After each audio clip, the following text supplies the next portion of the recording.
lazy boy. How about getting some non-thumb exercise for a change? Like you? You're just gonna lay in your hammock and guzzle. The hammock is exercise. I engage my core to start the gentle swaying. Looks like there was a meltdown in your core a while ago.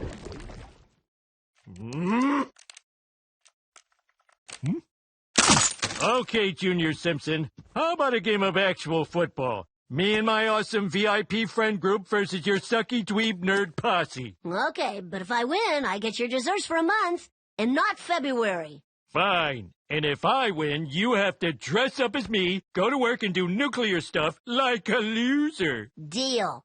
I'm already practicing my touchdown dances. Oh, yeah? So am I.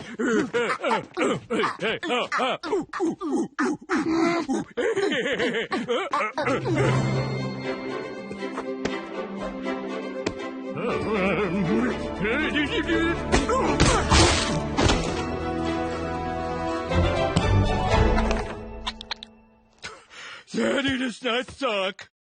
He just needs a minute to watch film and break it down. Break film down. Break it all down. It's Monday Night Football with the Cowboys hosting the Bengals. I can be Bart. I have to be Bart.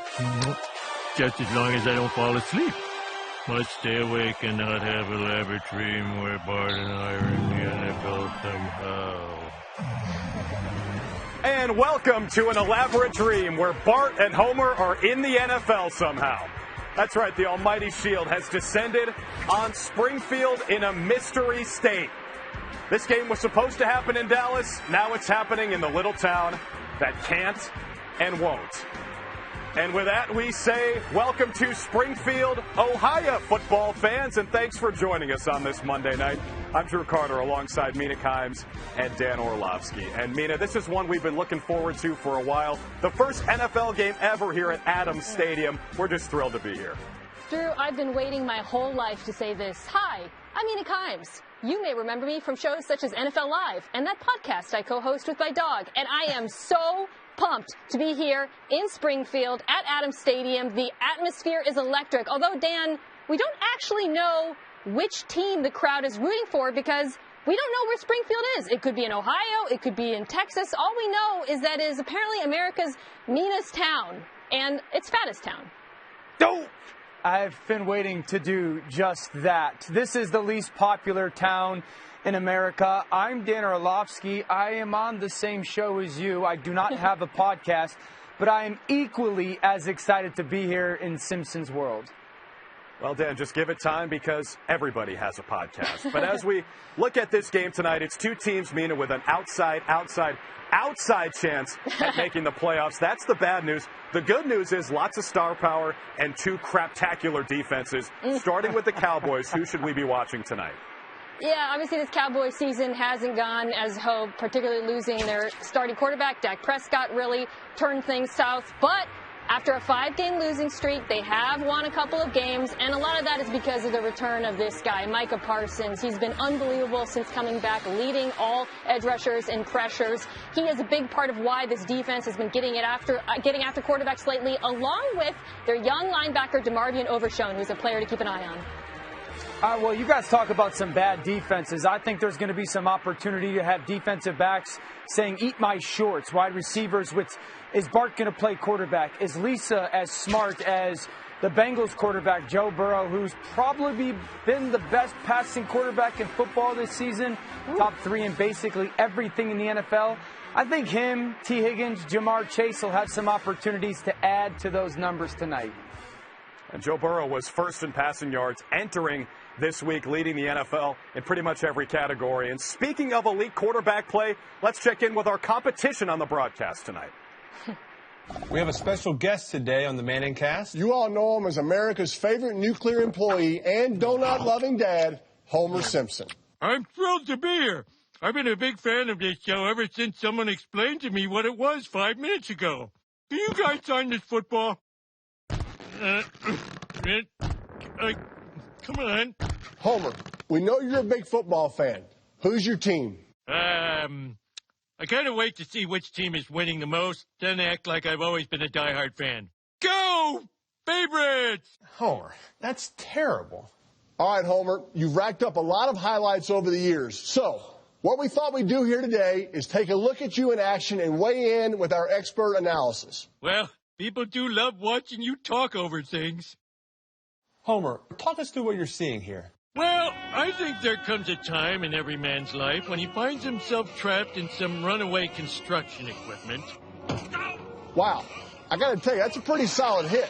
Okay, now, that's a lot of sparks. You don't normally see that from a human head. Well, thank you. Homer, what's going through your head as your head is being crushed by that drawbridge? As you two elite athletes know, sometimes in the moment you just stop thinking and your instincts take over. Well, my instinct was to cry and to pee my pants a little bit. Been there.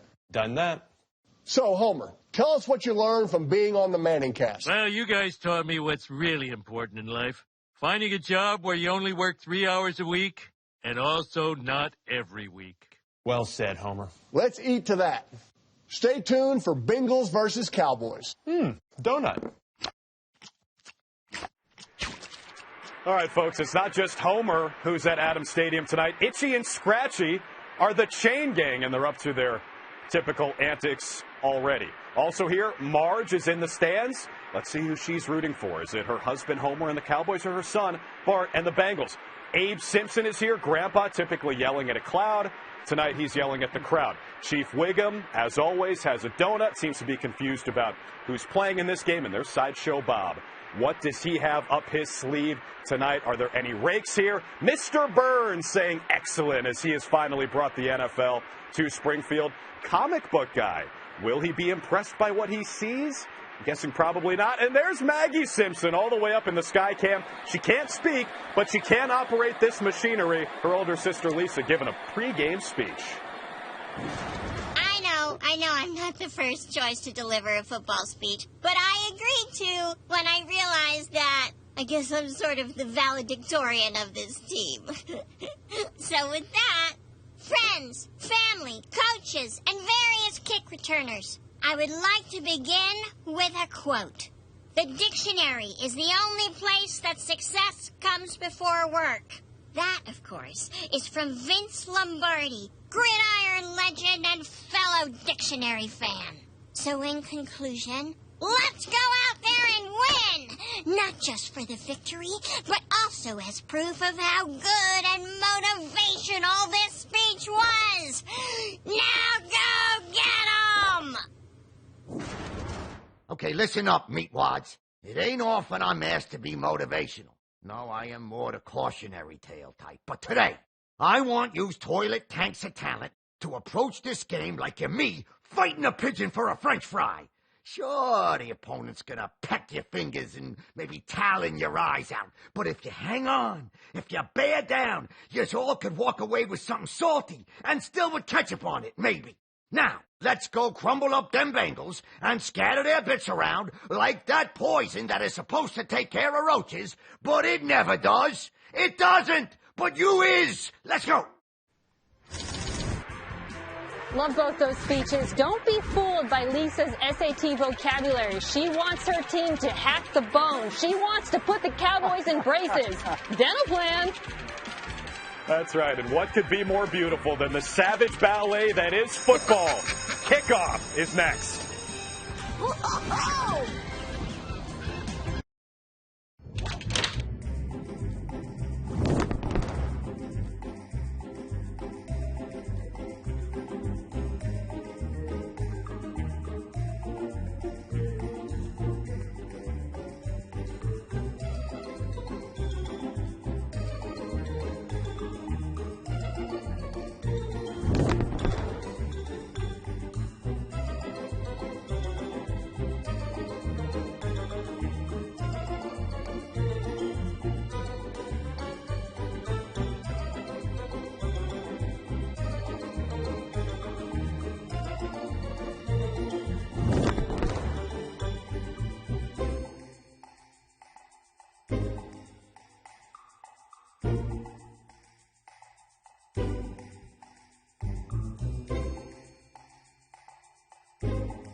Who's your roommate on road trips, and do they snore? Mine does. Yeah, I had a snoring roommate in college. We roomed with players on a team at Ohio State, and one of them was actually Nick Bosa. One of us would snore, the other one would throw a pillow at them to wake up, and, vice versa. My dad used to snore. He had to wear a mask so he didn't snore, but the machine was louder than his snore. My husband eats 9,000 calories a day. What do you eat on game day? I think if I'm hitting all my goals, I want to be right around 6,000 to maintain my weight. So I'm still a little less than Homer. I'm surprised he hasn't ballooned up more than he already is. Maybe a little less Duff and donuts. I'll eat a big breakfast, eggs, some kind of carbs, usually potatoes, some kind of smoothie, eat a bigger lunch, and then usually like some chicken and rice with some kind of vegetable right before game. I see players wearing headphones as they arrive to games. If that was me, I'd have my cooking podcast on. What do you listen to before games? You know what's crazy, Marge? I really don't even listen to music pregame. I'm a guy that just, like to listen to the outside sound and just try to focus on my inner thoughts as well. These cheerleaders, often imitated, never equaled. Of course, the Adams cheerleaders. Not sure who they're cheering for today, and I'm not sure who these fans think is playing in this game. Not the Adams, it's the Cowboys and the Bengals. If you thought you weren't going to hear Stephen A. tonight, think again. Ladies and gentlemen, it gives me no pleasure to be here with you today because today we all bear witness to the madness of an exhausted man's hot dog fever dream. In this man's nitrate-soaked brain, he's playing football against his own son. A father pitted against his own flesh and blood. It's ridiculous, a travesty, an insult to the game of football, and a stain on our national fabric. What kind of stain? I can't say. Maybe soy sauce or gravy. Whatever it is, it's something dark and sticky and not machine washable. No, this national stain is dry cleaning only. And who's going to pay for that? Not me. Just because I have dry cleaning money doesn't mean I'm going to spend it on this.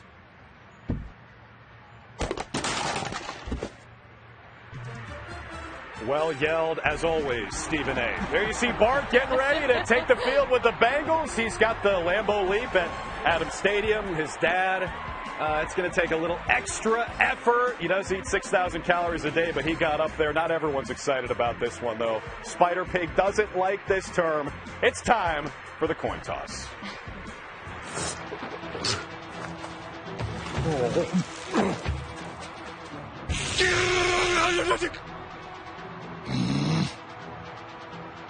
Tails.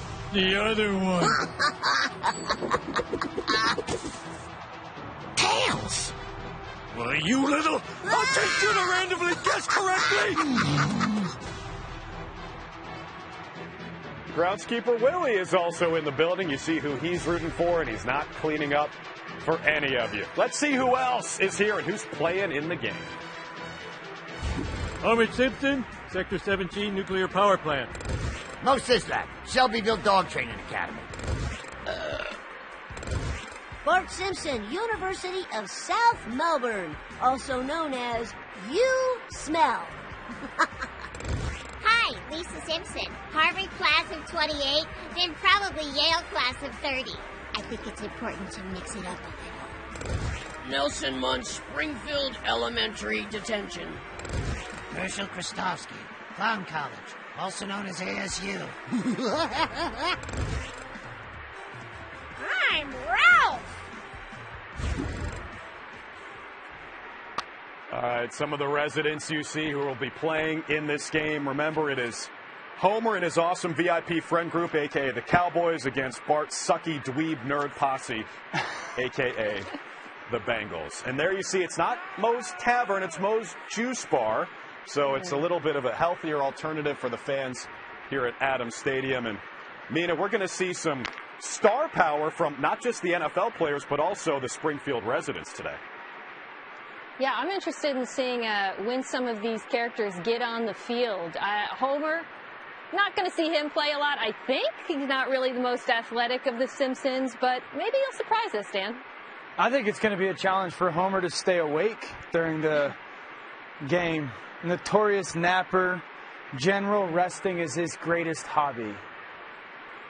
Well, remember, Homer was a great gymnast once upon a time until his dad, Abe, crushed his confidence. That was back when Homer had hair, though, so that's a long time ago. Now, you saw the coin toss with Bart and his dad. The Cowboys won the toss, elected to defer, so Brandon Aubrey kicks it away, and we are off and running here at Adams Stadium, the first NFL game ever in Springfield.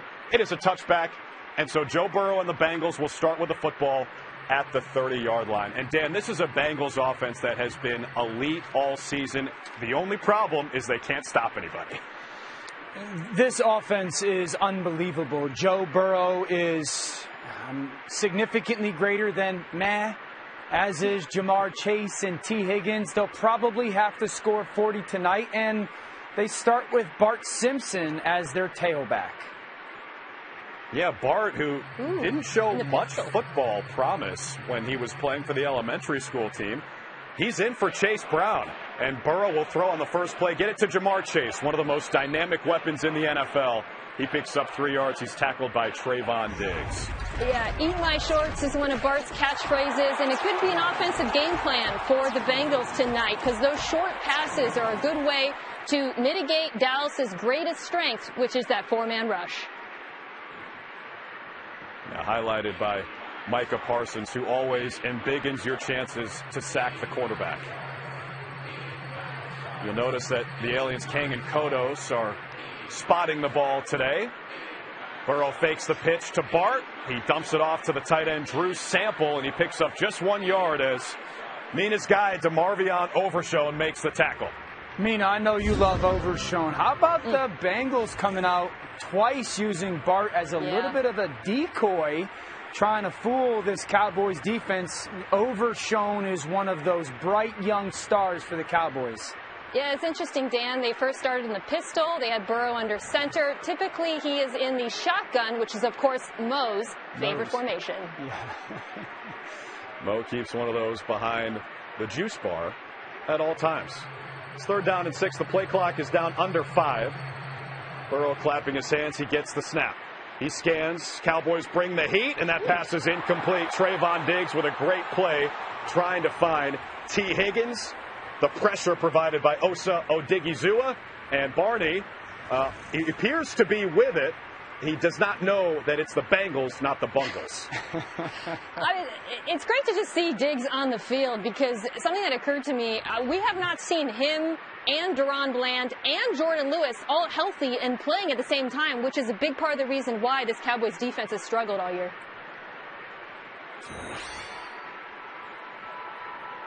So on 4th down and 6, the Bengals will kick it away. Ryan Rico is the punter, rookie out of BYU.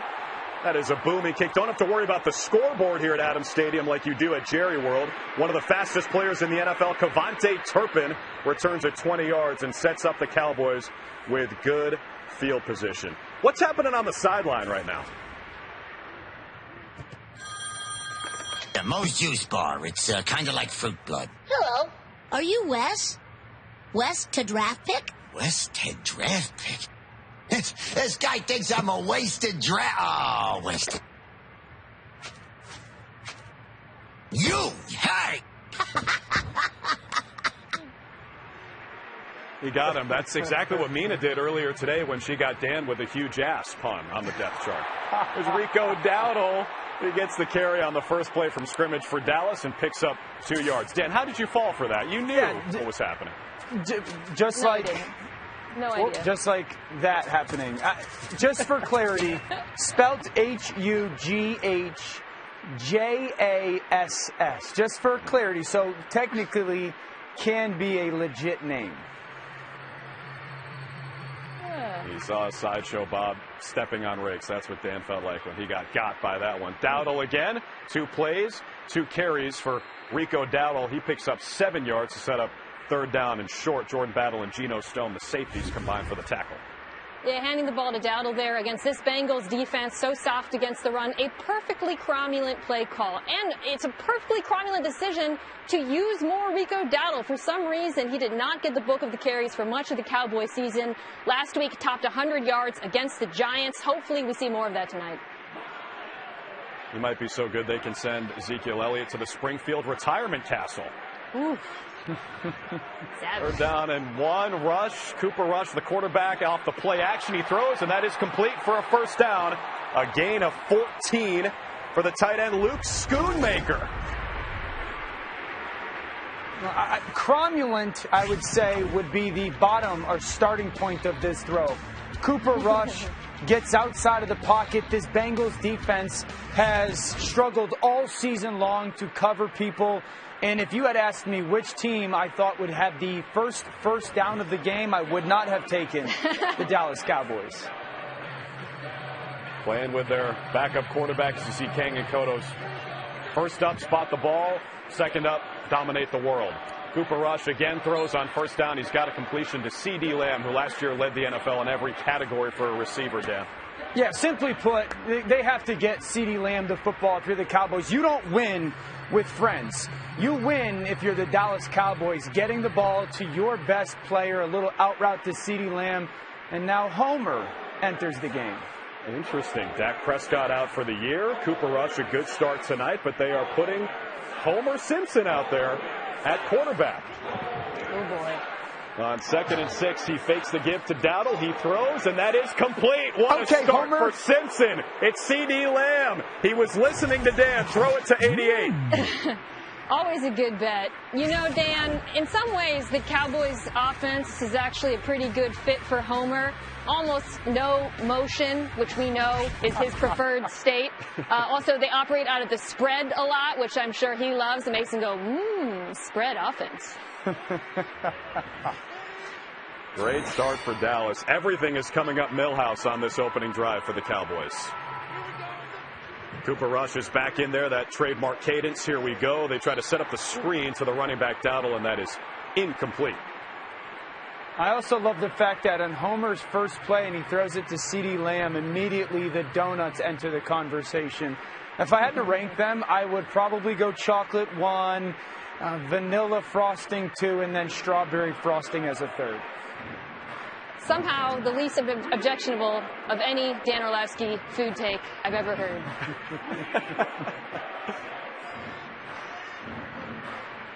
Second and 10 for the Cowboys, who haven't scored a first quarter touchdown in the last 8 games. Off to a good start here as Dowdle with some tough running to pick up 8 yards and set up 3rd and short. From up here, I can see nothing. Oh, yeah. Well, you see Duffman, who appears to have a megaphone of some sort on the Duff blimp, which is typically hired by people to see if there's a Frisbee on the roof or a dead animal in their chimney. But tonight, it's overseeing Adams Stadium. And check out those goalposts. Dan, are you okay with that strawberry frosting on those donuts? I'm going to allow it for now. Meh would be the description. 3rd down and 2. They keep it on the ground, and Dowdle is dumped. He did not get there. A gain of just 1. They needed 2.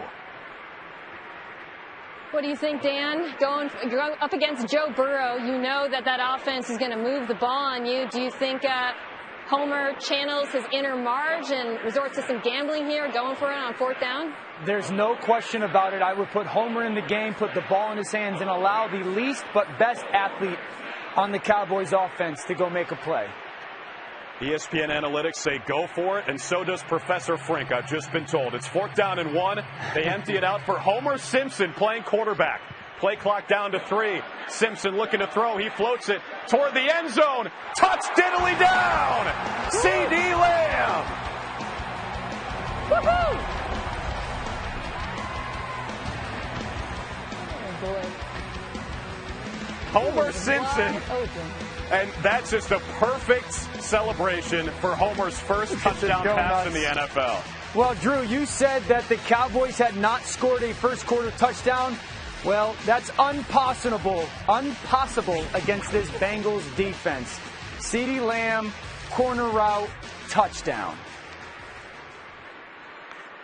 They bring out Brandon Aubrey for the extra point, and that is perfect right through the donuts and some free advertising for Lard Lad.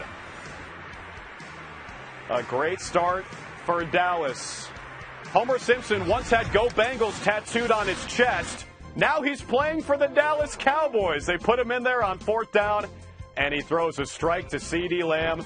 Jerry Jones says, excellent or very good? Yeah, Mr. Burns says that's excellent. Great start for Dallas and a great start in Springfield.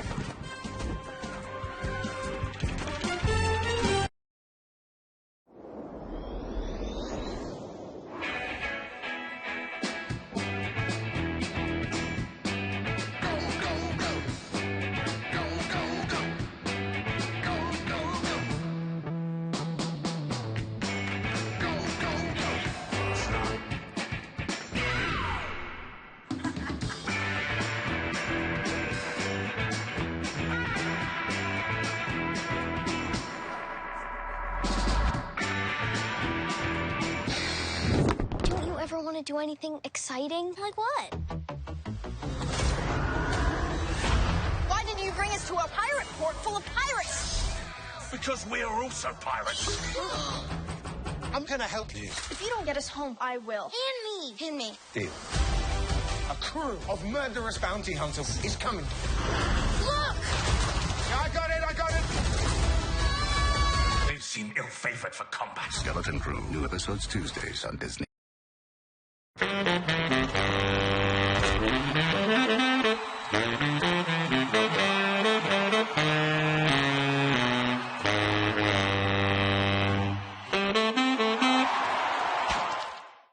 Yes, welcome football fans and fans of explanations of all things in general. Today, let us delve into why the running back is called the running back.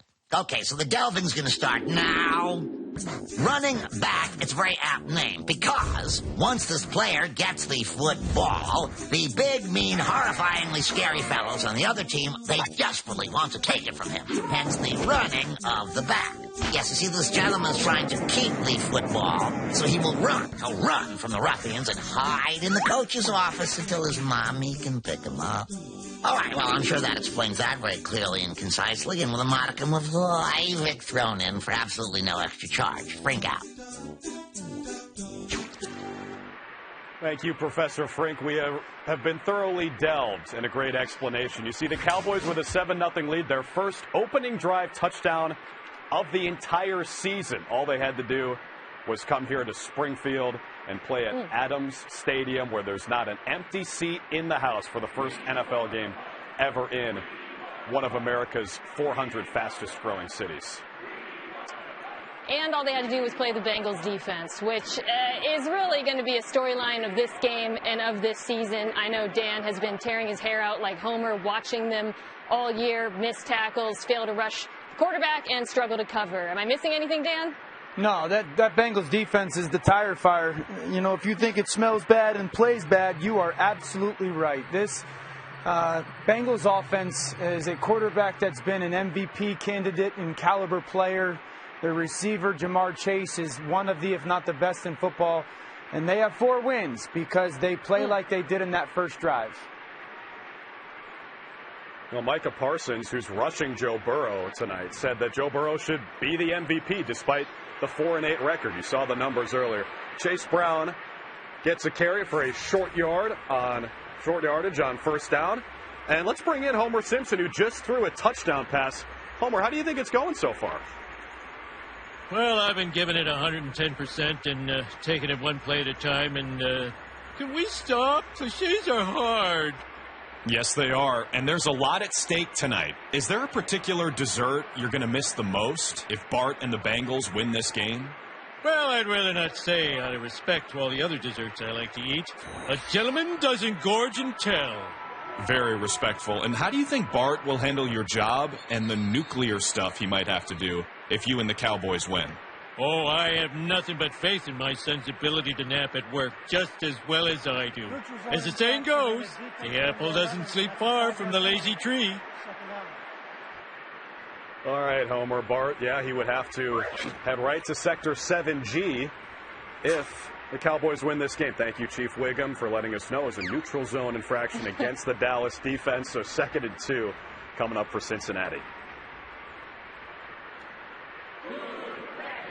Good news for the Bengals. We talked about how craptacular their defense is. The Cowboys aren't much better, allowing more than 28 points per game, which is 3rd worst in the NFL.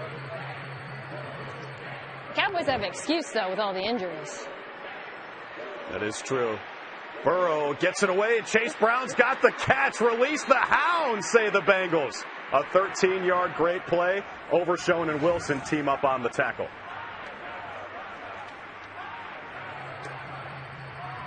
That's Joe Burrow's superpower. Look at him. Hang in the pocket, climb, and just dump that ball. I mean, we've seen that so many times this year. That's what makes Joe Burrow, Joe Burrow. Accuracy, decision-making. But in that moment of panic, he's one of the best in the NFL with what he does with the ball. As we see the ball spotted, Lisa has entered the game, replacing Jamar Chase, and they go to her on the end around, and she's got a first down with flames coming out of her shoes. Lisa Simpson, at just 8 years old, playing in the NFL, picking up a first down. Jazz, not just jazz as her forte, but obviously speed, runs away from Miles Murphy. Look at her go. Unbelievable. Running for a first down in a stadium that she never actually ever wanted, laying down and not allowing the Bulldozers to start. And the fact that this stadium exists and has an NFL game here proves just how futile that attempt was, but now she's taking advantage of it. On first down, they set up the screen. It is Chase Brown. Not sure if he's upset that he was replaced by Bart on the opening drive for the Bengals, which was a 3-and-out. He gained 7, but there is a flag, and it's holding against the Bengals. It's the right tackle, the rookie, Amarius Mims. Ooh, he's going to want to back into a hedge after that one because that screen was a great play call against a very aggressive rush. Wouldn't be surprised if they go back to the well, although not now that they are backed up. It's so nice to meet someone I can relate to. Both our husbands only work 17 days a year. Marge trying to connect with one of the Adams cheerleaders. What's interesting, guys, is the Bengals' new kicker, Cade York, is actually dating a Cowboys cheerleader in real life. So I'm not sure who she's rooting for tonight, but we only have to worry about the Adams cheerleaders tonight here in Springfield. Brown gains 4 on 1st and 20 after the penalty. You know, kickers are notorious for a doink here or there. Hopefully we don't get many yoinks in this game. Oh, boy. Oh, Lord. 2nd and 16. Joe Burrow is swarmed, and he gets rid of the ball. The question here is, will Marge have to vacuum up another penalty flag for intentional grounding? Looks like it. Yeah, it looks like there is a flag out there. I got to say, I know that they struggle to stop the run, but I really like as Burrow tries to... The ball is snapped. 12 players on the defense. Oh, okay. Offsetting. Yeah, the Cowboys had 12 players out there on defense. The Bengals called for intentional grounding, so those fouls will offset. Let me say this. That's craptacular. I was unaware that if you got 12 on defense, you could still have intentional grounding as a quarterback, even though the play starts with a defensive penalty. I don't like that rule. Yeah, it's odd, right? If the play gets off, you can actually be penalized. It's confusing. It definitely seems a little bit odd because one would think that. However, Dan, if the quarterback can benefit from it, it feels like only fair that he should be punished for it as well. That pass is complete to Jamar Chase. He picks up 14 to set up 3rd down and 2. So, Mina, do you think that the entire Cowboys defense will have to go to detention and write on the chalkboard, I will not have 12 players on defense, I will not have 12 players on defense? And, you know, they're a very penalized unit as we cut to Mike Zimmer. But I was saying this earlier, I do give them some slack because unlike the Bengals defense, although they have lost a couple of players, they have just been racked by injuries, right? Particularly in the secondary. I mentioned earlier we're seeing them all healthy for the first time tonight. Let's see if they get the stop. Burrow on 3rd down and 2, throws, and that pass is complete for a first down. It's the running back Chase Brown who had split out as a wide receiver. He picks up 8 yards, and that's enough for a Bengals first down. Let's bring in Marge to chat about this game. Marge, tell us about your emotions right now watching your husband and son battle it out on the gridiron. Mixed emotions, of course. Like a tablespoon of hope for Bart and about 8 fluid ounces of cheering for Homer, maybe add a pinch of worry, and serve cold. Speaking of recipes, Marge, what snacks have you prepared for the game? I baked really cute gingerbread people in the shape of every player. I looked away for 1 second and Homer ate them all. That sounds like Homer. Now, we know it's his dream to own the Dallas Cowboys, but did you ever think he would play for them? He's done a lot of things I never thought he would, so I'm always proud of him. Once, trying to reach the TV remote, he did a third of a setup, just like a gold medal gymnast. As we mentioned earlier, Mina, that's when Marge first noticed Homer, was when he was doing gymnastics. Listen, there's no accounting for taste, but that's true love right there. Speaking of no accounting for taste, Dan, what do you make of Chase Brown being the focal point of the Bengals passing attack on this drive? Yeah, I would be more inclined to throw the ball to number 1, Jamar Chase. Well, that's what they just tried to do, and it falls incomplete, so it's 3rd down and 10 coming up as the Bengals have the ball on the 20-yard line. Keep in mind, folks, the Dallas Cowboys have the worst red zone defense in the NFL by a mile. Opponents scoring touchdowns on 77% of their trips to the red zone. Ooh, both Lisa and Bart into the game. Trickery from the Bengals against this Cowboys defense. Drew, you mentioning it, the worst in the NFL. Wow, they're taking out Joe Burrow in favor of Bart Simpson. What a rise for Bart, who was once the worst quarterback in the Springfield area after his dad put him in for Nelson. It's 3rd down and 10. Bart Simpson scrambles, throws, completes. It's to his sister. And Lisa's got the first down. She was in there for T. Higgins. They find her inside the 10 for a gain of 13. How about Bart? Drew, you mentioned it. He wanted no part of playing quarterback. Actually wanted to play offensive tackle. But he gets the opportunity and he finds T. Higgins / Lisa. And it's a first down for this Bengals offense. It's appropriate that he's subbing in for Burrow because he channeled his skill set there, and also Marge is cooking with the shake and bake. That was a tasty recipe on that play. They're going to leave Bart in Throw at it to quarterback Lisa again. And Lisa in at wide receiver. In the pistol, not Mo's favorite, the shotgun. They'll hand it off to Chase Brown again, and he stood up. A short gain, give him just 1 as Chauncey Golston came in there to blow it up. Yeah, the Bengals rushing attack versus the Dallas defense. What happens with a very soft rock meets a very soft place looks a little bit like that. One part of the reason why, as good as the Bengals offense has been, they might not be able to exploit the Cowboys' biggest weakness tonight, Dan. Yeah, down here in the red zone is really where you want to be able, as an offense, run the football. But I still love the fact that Bart's in that quarterback. And now look, Ralph or Lisa can be options. Yeah, Burrow, Chase, and Higgins are out. Bart, Lisa, and Ralph are in. Bart Simpson takes the snap, throws to Ralph. Touchdown! Ralph! He's not in danger. He's in the end zone. Nice! He choose to throw it to Ralph. I'm so happy for the little guy. Did you see his release at the line of scrimmage?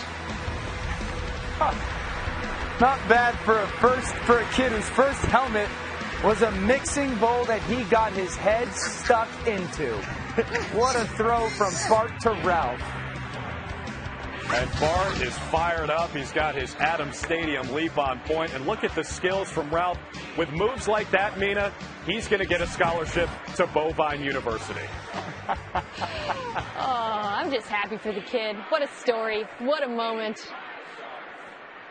And speaking of an underdog story, how about Cade York, who was cut by Washington after he was 0 for 2 on field goals in Week 1. York is the Bengals' new kicker, out for the extra point. That's not going to count. A flag came in before the snap as you see some littering being done. Groundskeeper Willie not going to be excited about that Krusty Burger Cup. Delay of game against the Bengals on an extra point, Dan. You ever seen that? I played a long time for the Lions, Drew, and so we made a lot of mistakes like that. That's why we had many of seasons that we had less wins than losses. Oh, man. All right, so Take 2 here for York. And he's staring at all that delicious food. Crusty burgers made with authentic letter-grade meat behind the end zone. Can he split the donuts? It's on the way, and it's good. And Cade York ties the game with the point after.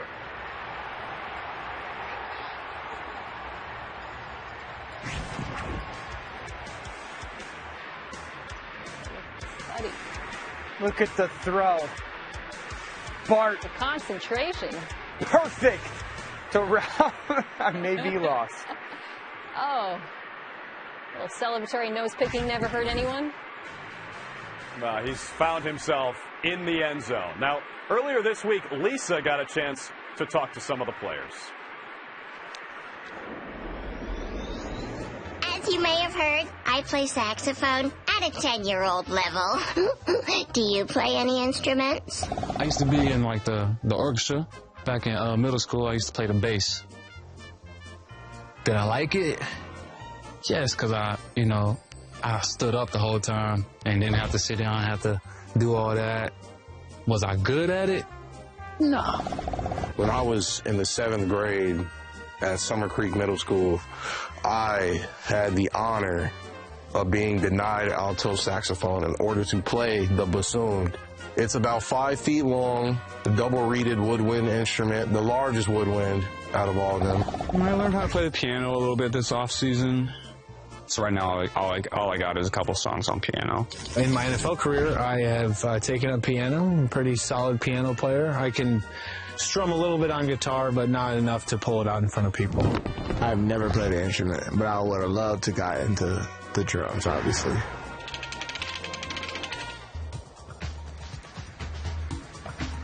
All right, we want to say hello to our friends in Brazil. Say hola as you see the Brazilian flag up on the Duff blimp.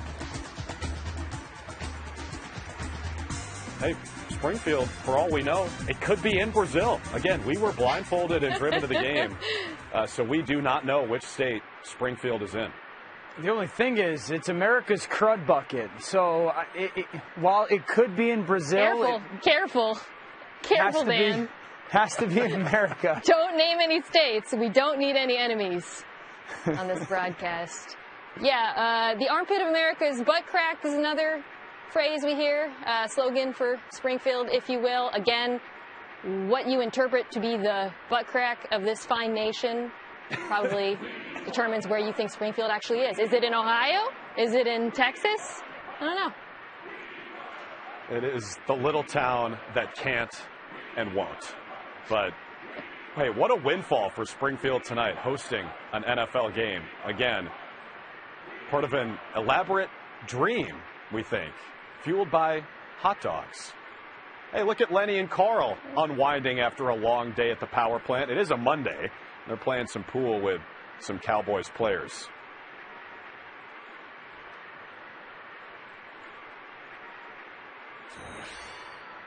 So we got ourselves a tie game with under 3 minutes left in the first quarter, and Cade York, who just tacked on the extra point, will boot it high into the sky, polluted by the power plant, and it'll be a touchback out to the 30-yard line for this Cowboys offense, which went right down the field on their opening drive. And just in case you're joining us, wow, you missed a lot. Homer Simpson threw a touchdown pass to C.D. Lamb.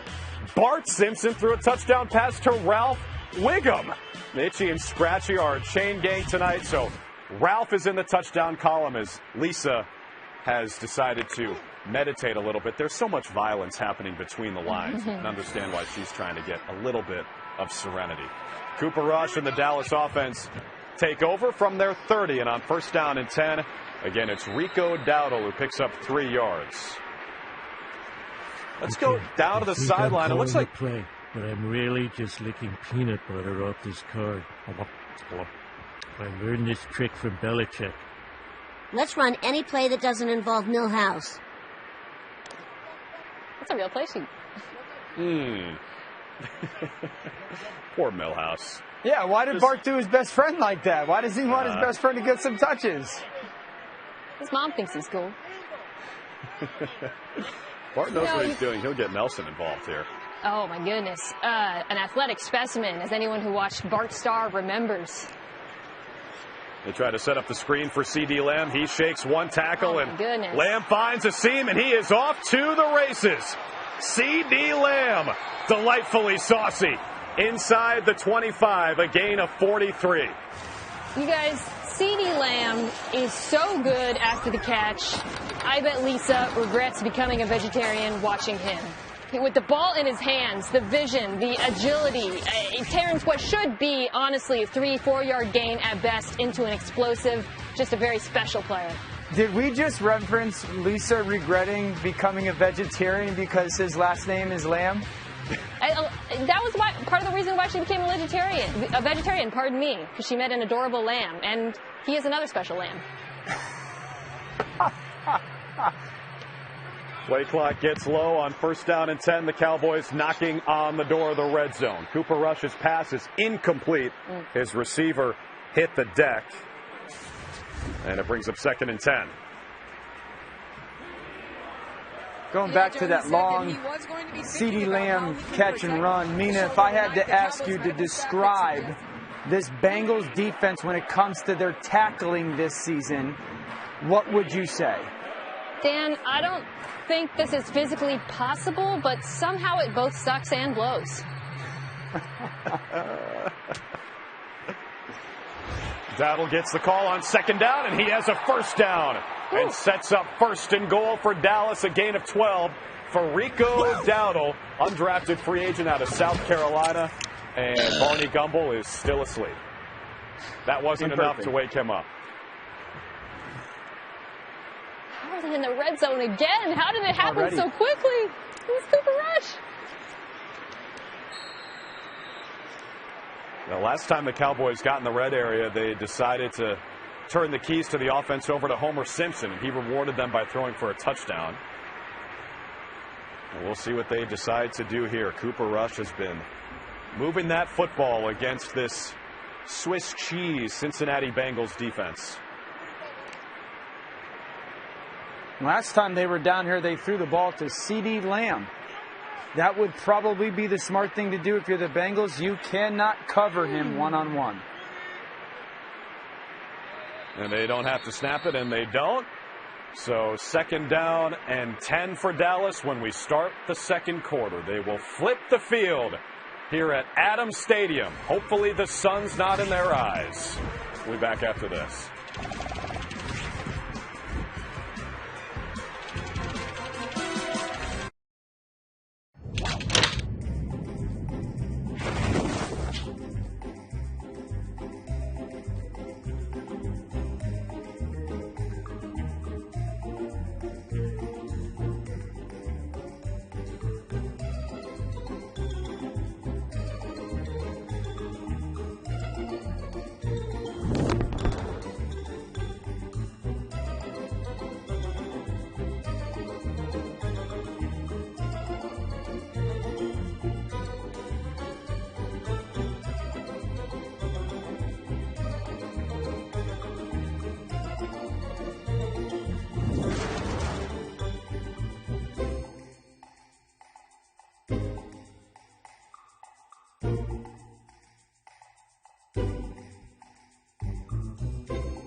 Another crazy season.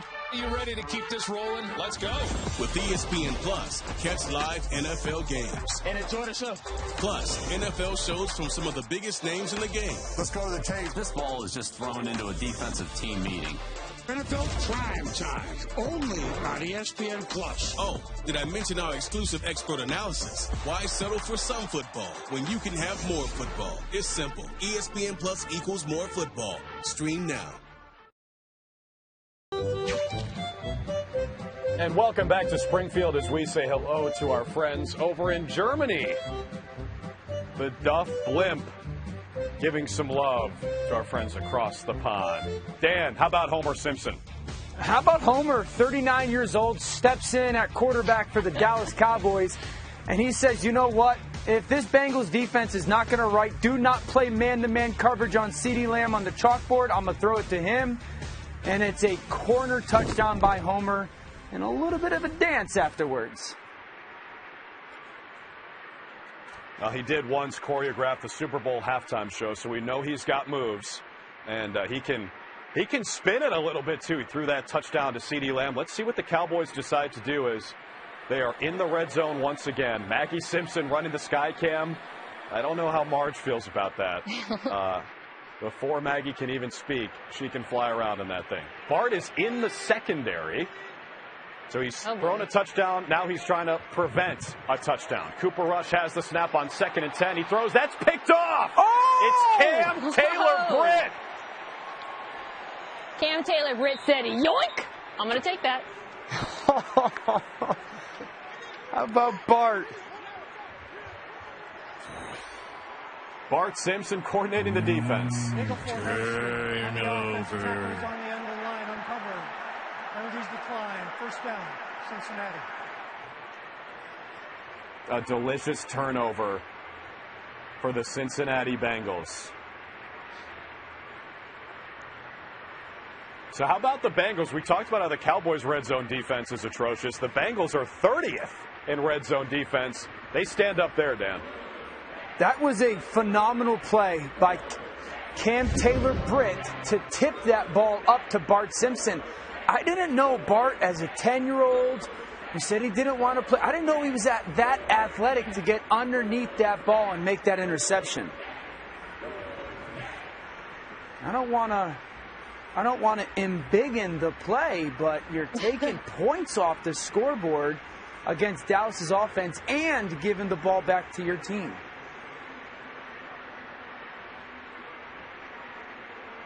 It seems like stops are going to be at a premium in this game. So a turnover, you never know. You might look at the final score, which the Simpsons predicted would be represented by numbers, and maybe one stop is going to be all you need. Now they're taking an extra look at this interception to see if Bart really did secure the football after it was deflected by Taylor-Britt, and then Bart came flying in. So the Bengals start from their own 4-yard line. They got to go 96 yards for a touchdown. Joe Burrow back in there at quarterback. He hands it off. Ahead, Khalil Herbert digs for 4 yards. And it seems like Bart has a contraption of some sort on the sideline. After review, the ruling on the field stands. Homer stinks! Oh, the whole crowd has picked up on it. You know, we were wondering whose side they would take, guys, and seems like they're leaning Bengals right now. Oh. Seems like they're leaning Bart. Yeah. 2nd and 6. Burrow throwing from his goal line. He's got a completion to his tight end for a gain of 12. Mike Gesicki, or Drew Sample, that is, rather, makes it first down and 10. Let's bring in Lisa Simpson for an interview. Lisa, we know you're the brains of the Simpsons family. Did you install the playbook today? Well, I'd like to pivot and instead suggest that the NFL abandon the rule of ineligible receivers. I mean, wouldn't letting any player catch a pass be more exciting and more equitable?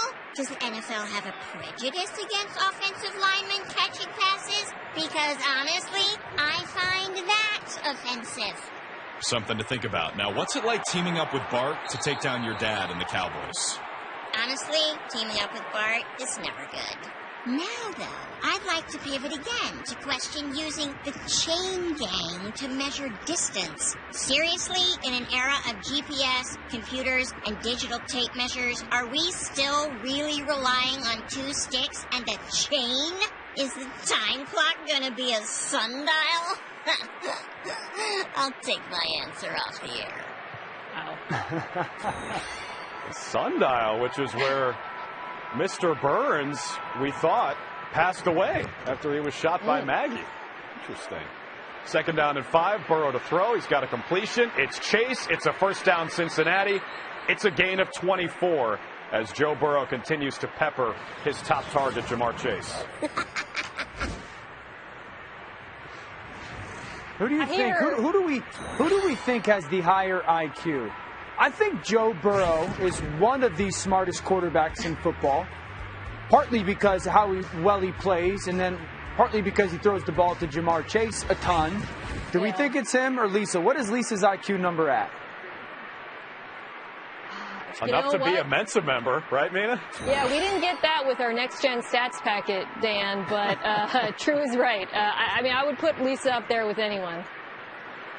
It's a fresh set for the Bengals. It's Herbert, a running back, makes the catch, gains 7 to set up 2nd down and short as Joe Burrow is carving up his Dallas defense. Jerry Jones does not like it as his Cowboys defense does not look good. Jerry's 82 years old. C. Montgomery Burns, we believe, is over 100 years old, Nina.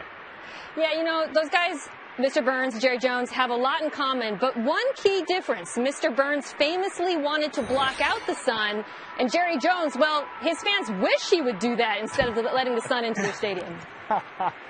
Oh, well done. It's Herbert who gets dropped. No gain on 2nd and 3. 3rd down coming up for Cincinnati. I think we should bunt. I know that's from baseball, but that's why they'd never expect it. Let's have Lisa go long and never come back. Man, Bart is just not loving his teammates. He's taking shots at Milhouse and now Lisa. Well, he's feeling himself, right? He's gotten a couple passes thrown his way. He's got the interception. He's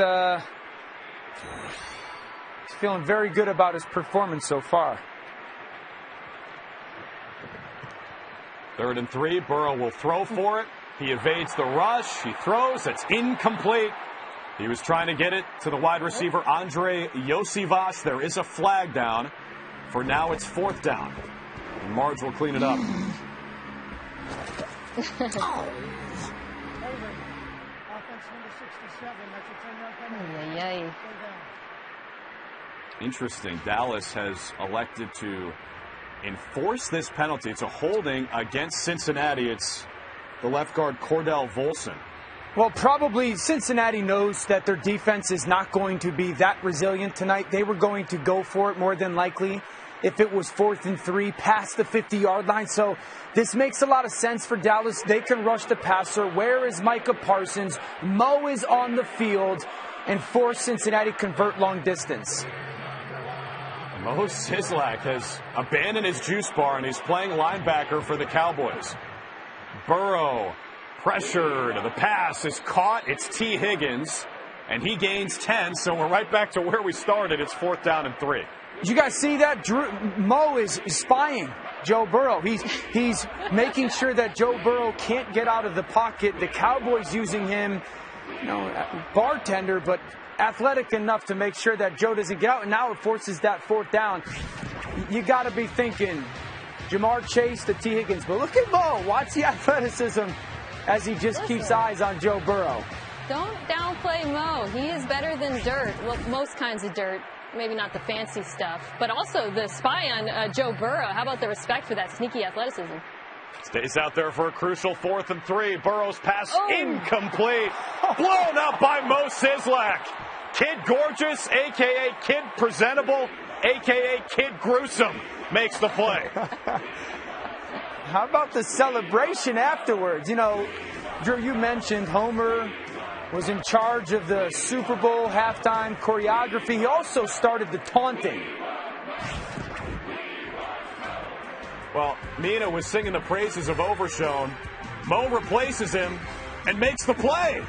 Cowboys ball when we come back.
here.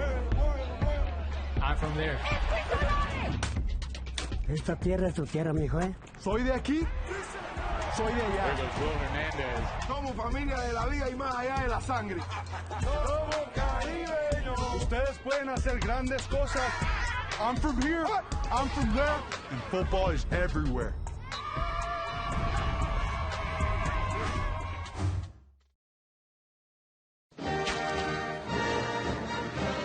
And we want to say hello to our friends north of the border.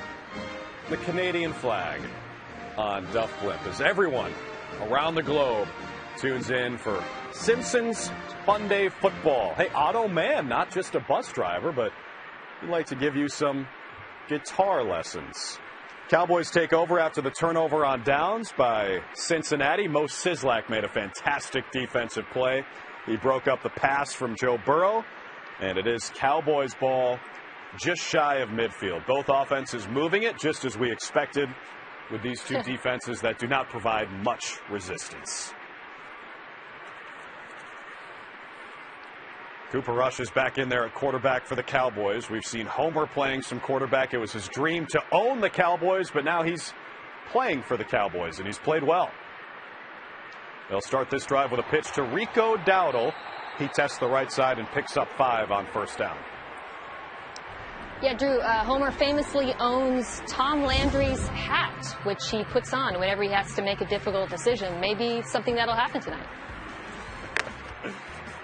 And he also, at one point, owned the Denver Broncos. And Marge said, hey, I thought owning the Denver Broncos was pretty good. But now Homer has opted to play for the Dallas Cowboys. From their own 49, Rush off play action to Dowdle. Scans, dumps it off to his running back, Dowdle, and the former Gamecock spins his way to 10 yards.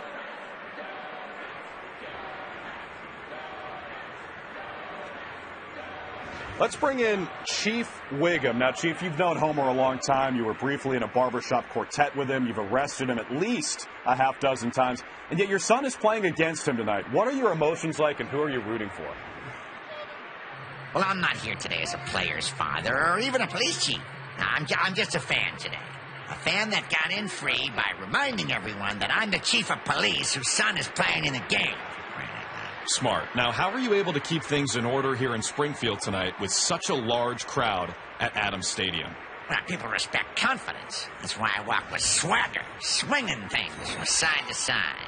Sure, after a while, I have to stop to let the sloshing inside calm down. But, you know, swagger. You know, we'll just add to that swagger is the fact that his son caught a touchdown earlier. Young Ralph. Yeah, if you had Ralph Wiggum in fantasy, congrats. And also, what is wrong with you? Not known for his athletic prowess, but good start for him as Rush gives it to Ezekiel Elliott. Dowdle's been carrying it effectively, but Elliott picks up just 1 yard on his first touch of the game.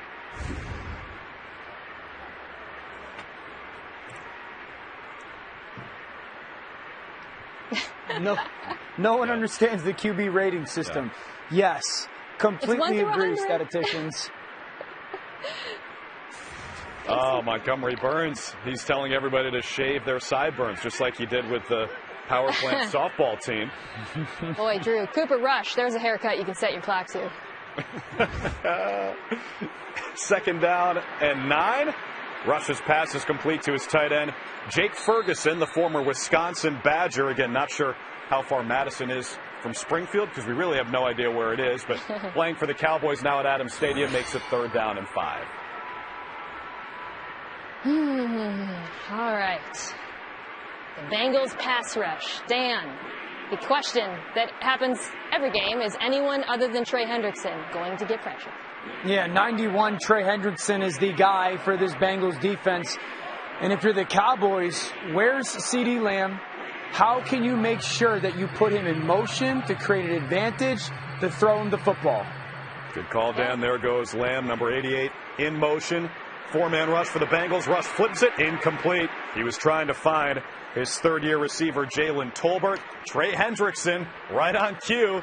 He provided the pressure as Lisa keeps things in perspective. Save the planet except Dallas, she says, which, makes sense. She's playing for Cincy tonight. Oh, boy. All right. So 4th down and 5. The Cowboys will decide to the original go for the field disgusting goal. brothers. Lenny and Carl are teaming up for the field goal. It's a bold choice replacing Aubrey. Yeah, one of the best kickers in the NFL, but this is a 35-yard attempt for Dallas. And it's right down the middle, straight between the donuts. The kick is good.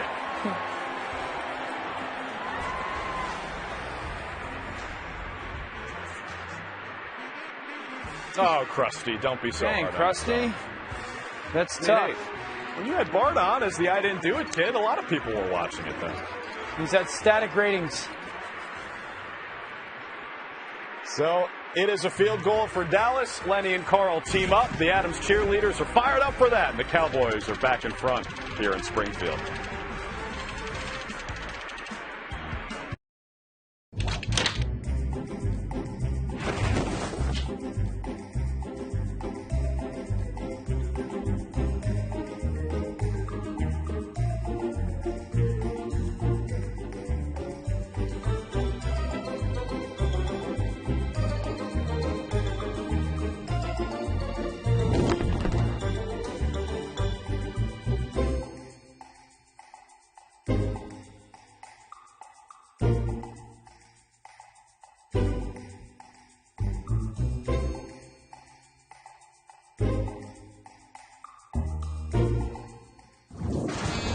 Looking for something hot to watch? There's always The Simpsons with steamy, Tell me off. sizzling comedy you can watch anytime. It's our civic duty to watch the most densely plotted television we can. Oh, what's that? You want tons of hot new guest stars? THC! We got you, baby. The Simpsons, Sundays on Fox, or watch anytime on Hulu. When coaches draw up plays, they use X's and O's to denote players on the two opposing teams. These letters are chosen after first proving themselves in another game of offense and blocking, tic-tac-toe. Yes, that's right, tic-tac-toe is the combine for letters who are hoping to be drafted and one day become part of an NFL playbook. Letters other than X and O have tried to make their way into the plays, but to date none have succeeded. A Q almost made it once, but the little dangly thing kept getting in the way, you see. The Q, rather dejected, left the game. He married his high school sweetheart and settled into an unfulfilling career selling cars, where during quiet moments you can't resist thinking, oh, Woody.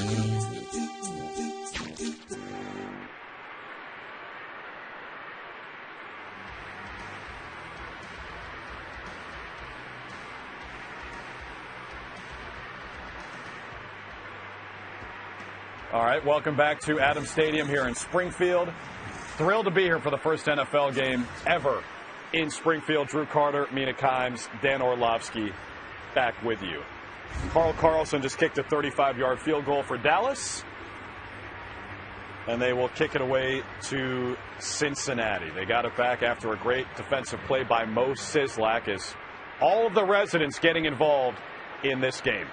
Khalil Herbert will return it from his own goal line for Cincinnati. He's out past the 35-yard line. A great return for Herbert, who they picked up around the deadline from Chicago. That's a return of 36 yards. If you're the Bengals offensively, you've gotten into, look at Marge, you've gotten into too many obvious passing situations. You've got to be more aggressive on early downs and making sure that Jamar is touching the ball as early as possible, because he's winning his matchups one-on-one.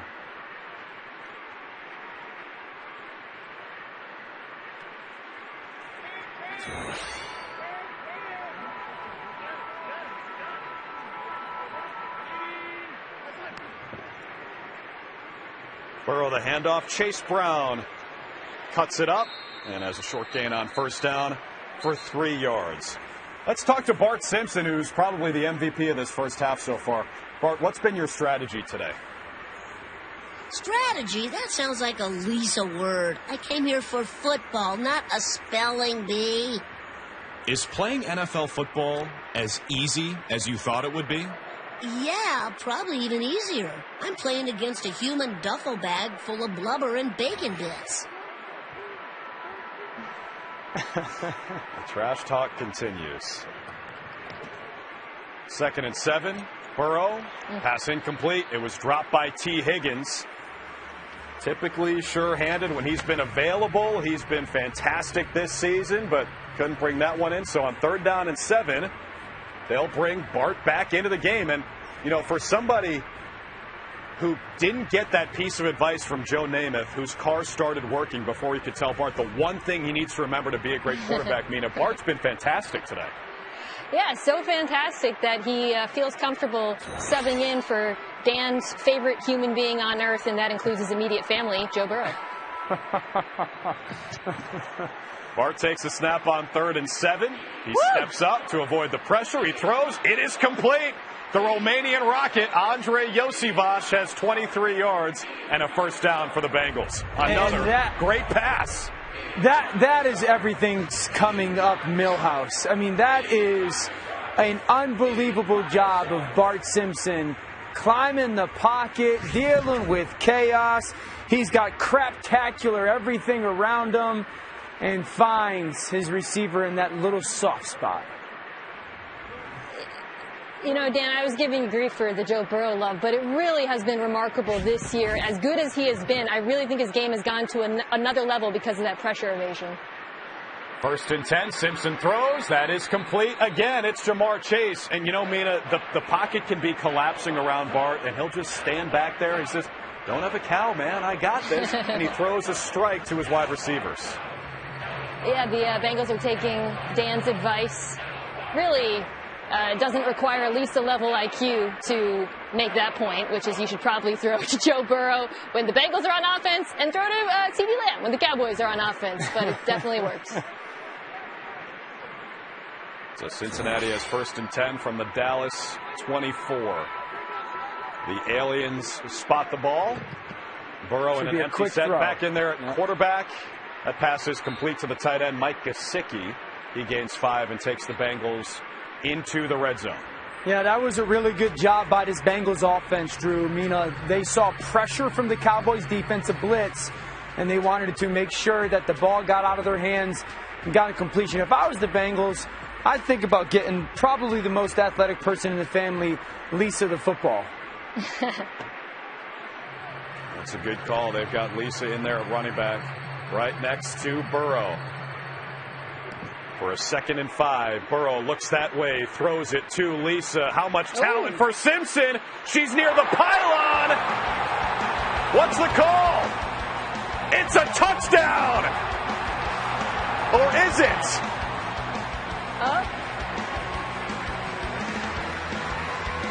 Did they say Lisa Simpson stepped out of bounds?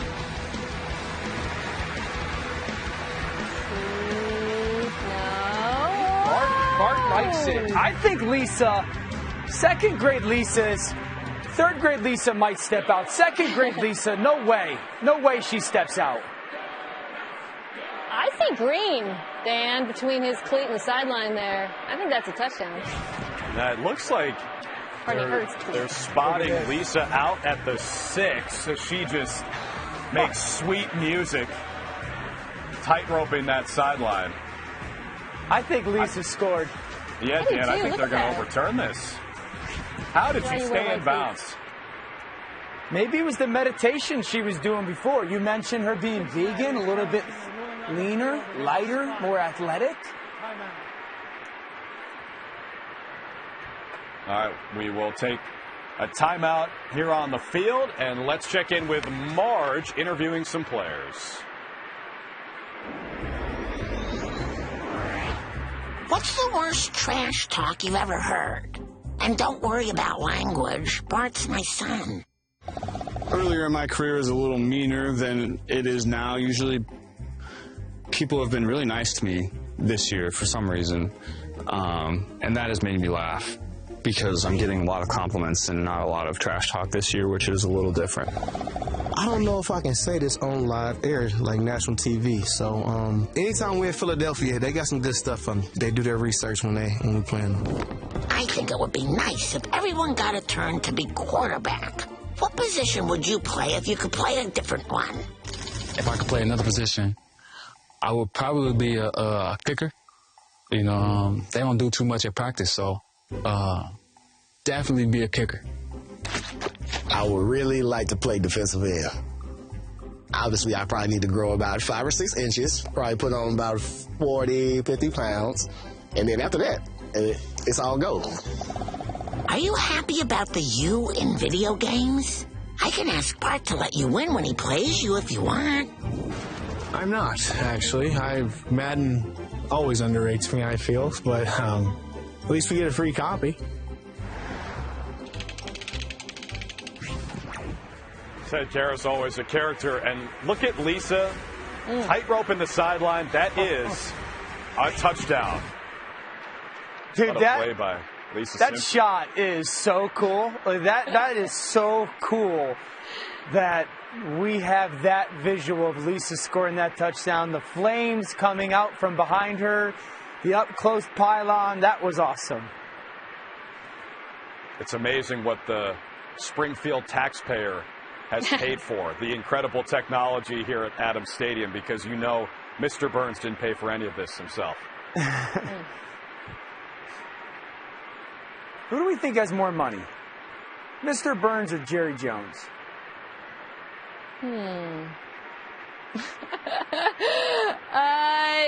Judging by the Cowboys' approach to free agency, I'm going to lean Mr. Burns. No shade. I guess shade. Hey, Jerry Jones, you know, those Cowboys are valued at over $10 billion now. He bought them for a measly $140 million back in the day. Do you think the power plant's producing that much money? Enough to block out the sun. Cade York out there for the extra point, and that is good. No donuts on the uprights right now. There they are. Release them out of nachos. Montgomery Burns. This is a phenomenal play by Lisa Simpson. And here's that look again, Dan. Dude, how great is this? How great is this? Look at the termination on second grade 8-year-old Lisa Simpson. Yeah, I mean, Lisa's known for awareness. I just thought it was more social than spatial, but you really saw that physical ability on display there. It sounds like the phone is ringing on the sideline again. Yeah, Mo's Juice Bar, Mo here. Yeah, hi, can you put on Ian? Mr. Ian Terception. This guy wants me to pass it to an Ian Terception? Hey!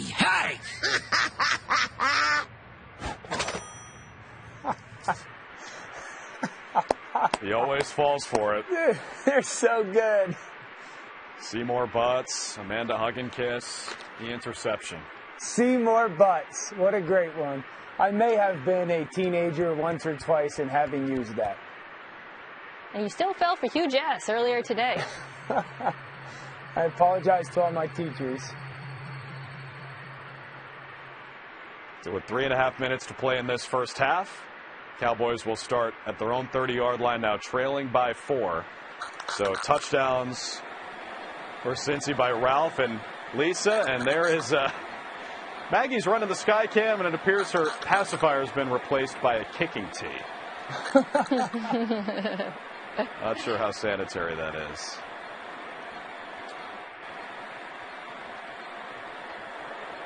Hey, you got to give credit to the Simpson family. They have been playing at a high level here in an NFL game.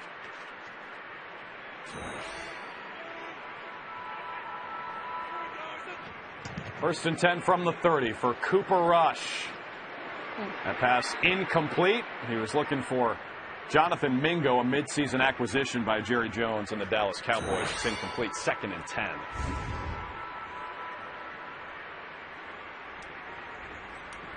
More breaking news, yeah. salute to mine. I wonder if Homer's in the running for it.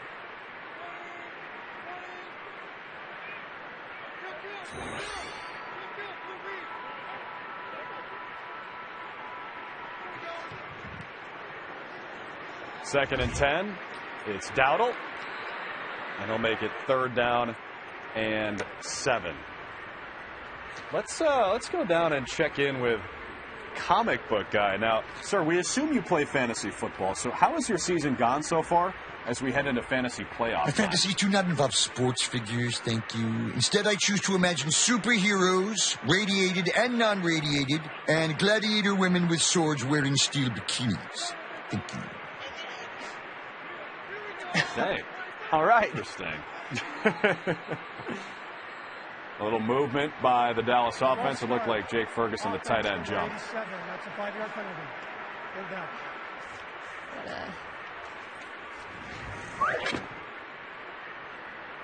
Thank you, Chief Wiggum. I mean, you mentioned last time this Cowboys offense had that 3rd down situation, it was, well, can they block Trey Hendrickson? He's going to be lined up on the Cowboys offense's left side. They've got to make sure that they help with maybe Ferguson on a chip to give the opportunity for Cooper Rush. 3rd and long for Rush, and he's going down. Not what they were looking for. Joseph Osai on the sack for a loss of 7. But Osai gets that sack as Milhouse obviously makes us aware because in many ways of Trey Hendrickson. They've got to have eyes and hands and double teams on Hendrickson, and Osai gets a one-on-one.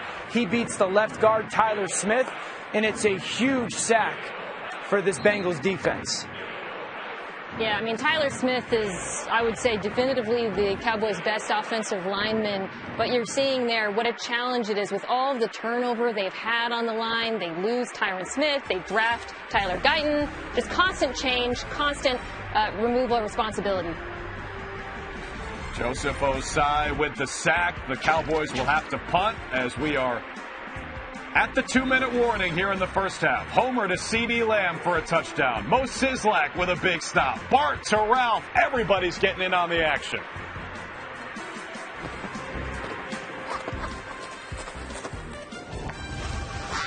Why, you little... Joe.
When Hulu Plus Live TV calls upon famous athletes like DK Metcalf to act in their ads, they call upon me. Be your TV, streaming live sports. Hulu Plus Live TV has over 95 channels. Yes! Tap into that surprise! Live news, local channels. You got this. Together, Disney Plus, ESPN Plus, all in one plan. He's going to be a star. Hulu Plus Live TV, live sports, meets entertainment. Hulu Plus Live TV.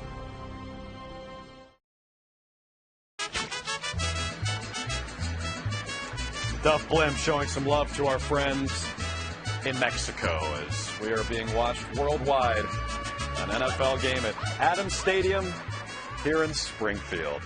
2-minute warning in the first half.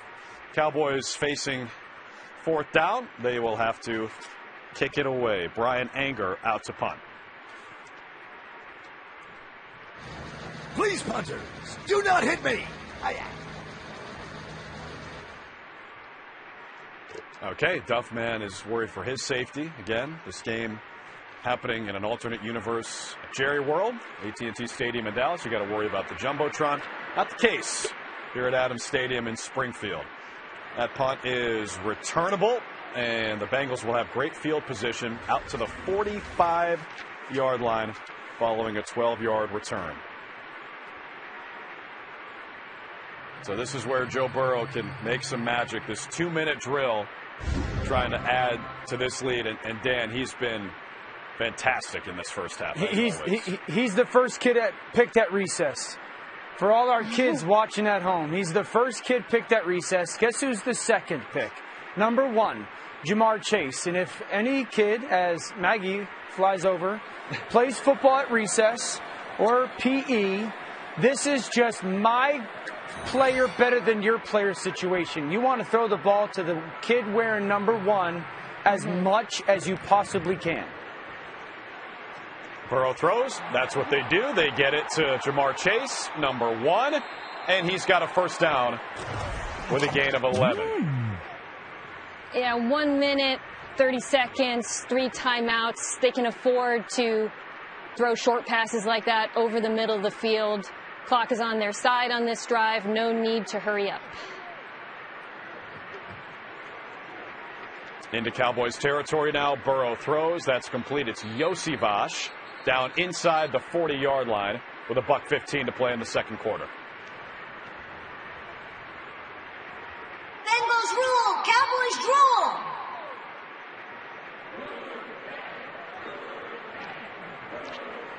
Gonna get detention for that. 1 minute to play in the second. Burrow on 2nd and 4. It's complete. Again, it's Chase. Again, it's a first down as they are just outside the red zone. Now under a minute to play in the second. Yeah. The Bengals will use their first timeout.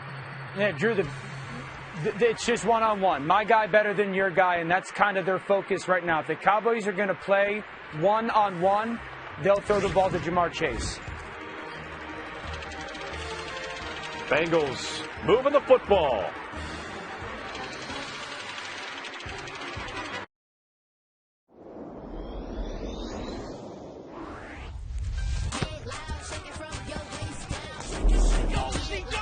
That's crazy. You guys seen this?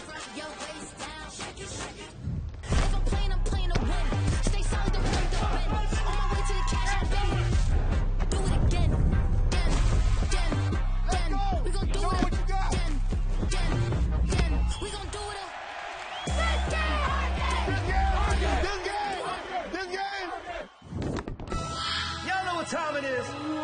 Yeah, it's time for Christmas. It's practically here. Let's see what you've got. What's this? It must be magic. You guys give up, or you're thirsty for more? Isn't that mistletoe? Yes! Thank you for inviting me. Watch Freeform's 25 Days of Christmas.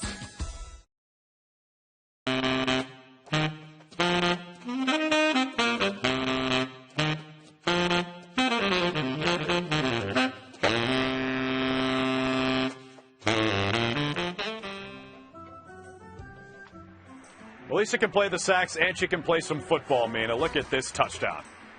That's right. A girl wants to play football. How about that? Well, yeah, it's actually quite normal. And Lisa is fantastic here. As you saw on Lisa on Ice, she has that physical ability that is belied by her mental acuity. Just great spatial awareness, great burst, great job getting into the end zone. Many big words. There you see Lisa's got the touchdown. Jamar Chase does not. Ralph has a touchdown for Cincinnati, as does Lisa, who is playing in the backfield there in place of Chase Brown. You know, it's amazing how far she's come. She started by saying, what civilized person would play a game with the skin of an innocent pig? And now she's catching touchdowns for the Cincinnati Bengals. And she's meditating again.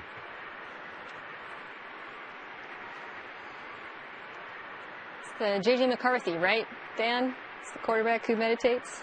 The meditating right before the game. Pre-game meditation, setting your mind right. That's right. It's paid off for Lisa. Bart And the young guns of Springfield. Joe Burrow back to pass. He throws toward the end zone. It's incomplete. That was good on good. Jamar Chase defended by Trayvon Diggs. Malik Hooker in the area as well. Great coverage by Diggs. This is, I mentioned it before. They're going to try to take the ball and hand it to Jamar Chase. It's a great challenge. He cannot be meh in coverage. He has got to be absolutely spectacular in coverage. Trayvon Diggs to that play was.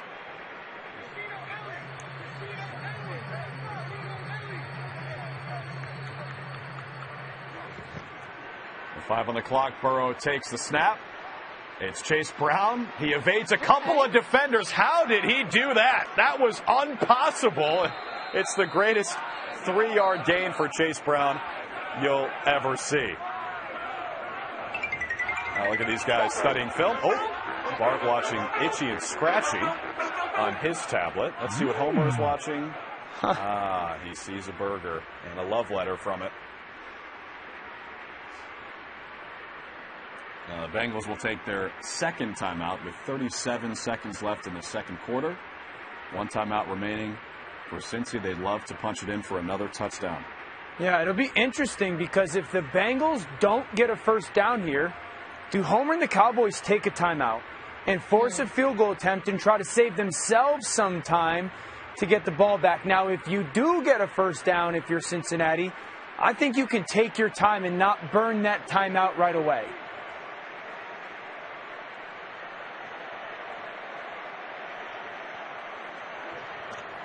Third down and 7. They'll throw for it. Burrow throwing to the right side, and he sailed it. He was trying to find Jamar Chase.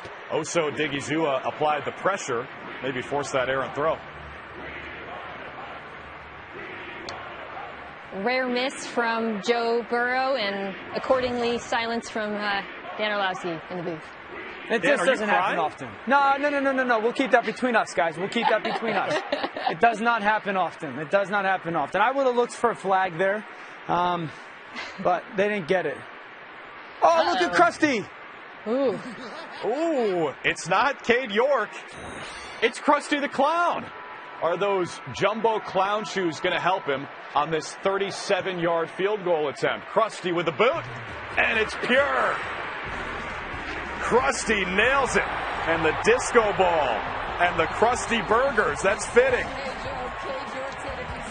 You don't win friends with field goals, but you do take a lead that is possibly insurmountable against the Dallas Cowboys. How about Krusty? What form there? We told you Evan McPherson hit IR with a groin injury, so they decide to call on Krusty. All right. 30 seconds, Stan. Cooper Rush. What you think? What's the level of aggression we're going to see here? I would be very aggressive. If I was the Cowboys, if I was Homer Simpson, I would be a very aggressive offense right now. I've got timeouts. I've got 30 seconds.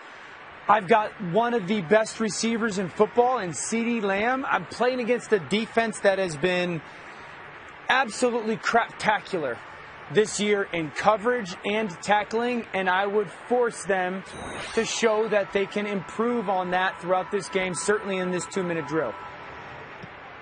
They don't send Krusty out for the kickoff as he's back at Camp Krusty, so Cade York boots it through the uprights, and let's actually bring in Krusty the Clown. Krusty, having never really won anything, what would it mean for your legacy if your Bengals pulled out a W today? A W would mean so much. It would mean, wow, I get to keep my house.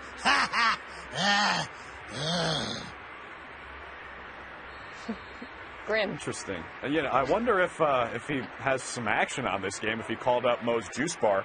Mo has been known to take some action for the residents of Springfield. Yeah, I'm not sure what's going on over on that juice bar, but I suspect it's more than juice. All right, 30 seconds for the Cowboys here in the second quarter. Cooper Rush's pass is complete to Hunter Lipke, and he dips out of bounds to stop the clock with 24 seconds. Dallas has all 3 timeouts. Anytime you can hit the fullback on a shallow, you got to do it, Dan. What is the most Meh, I've used that a lot. Play. Let's throw the fullback on a 2-yard route. You think Homer's napping? Sometimes I think the Cowboys' offense is. Yeah, that time they were. That's broken up. A nice play by Pratt, 3rd down and 5. Let's bring in Mo. Mo, we've talked a lot about your juice bar tonight. How are you keeping your teammates hydrated over there today? Yeah, I'm keeping them very well lubricated. Don't you worry about that. Wouldn't hurt for one of them to put an actual tip in a tip jar, though. Bunch of first-rate cheapskates. I'm sure some of those guys came over for a little eye-opener before the game. 3rd down and 5 for the Cowboys. They haven't used a timeout yet, but they've only gained 5 yards and used 10 seconds. Rush to throw against a 5-man rush. That's incomplete again. He was trying to get it to the veteran Brandon Cooks. No dice, and that's a 3 and out in just 15 seconds. Where's this Bengals defense been all season? I know they're playing against the backup quarterback. I know that, but it's still even after the first drive, this defense has been a lot better. True, but Cooper Rush has more incompletions than a typical Bart homework assignment. I'm not sure how much of that we can attribute to the Bengals defense. Brian Anger's punt is in the air. It is returnable as a flag flies, and a good return at that out near the 35-yard line. A return of 19 yards for Isaiah Williams. We'll check the penalty.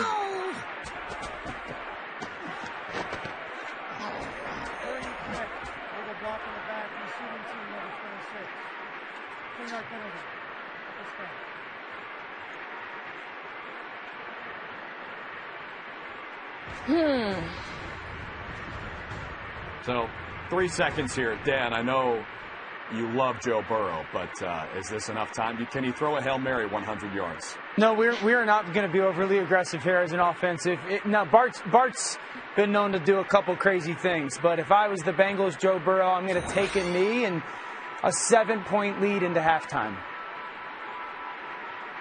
That's what they'll do. They'll take the knee, and Burrow and the Bengals will be content to take a 17-10 lead to the half. The Cowboys will get the ball to start the 3rd quarter. I mean, it's more of the same for the Bengals offense, and their defense actually came to play today. They did, yeah. I think this game has been a tale of the stars. Jamar Chase on one side, CeeDee Lamb on the other, and unlikely heroes in Ralph Wiggum and Lisa Simpson. You got to love what the Bengals, if you are the Bengals, the fact that you've got that 7-point lead with Bart. And I think you got to hope that the Cowboys and Homer get lost at Lard Lad Donuts and get a little heavy in the second half. And that takes us into halftime. We'll be right back with our halftime show to discuss highlights, strategy, and other things that kill time until we start the 3rd quarter. Dream halftime. Must defeat Bart's Bengals in football dream. If I win, I could dream coach the Dream Cowboys next dream season. Aw, he looks so peaceful. Let's mess with him. I don't know. They say never wake a sleeping baby or a bear, and Dad is kind of a mix of both.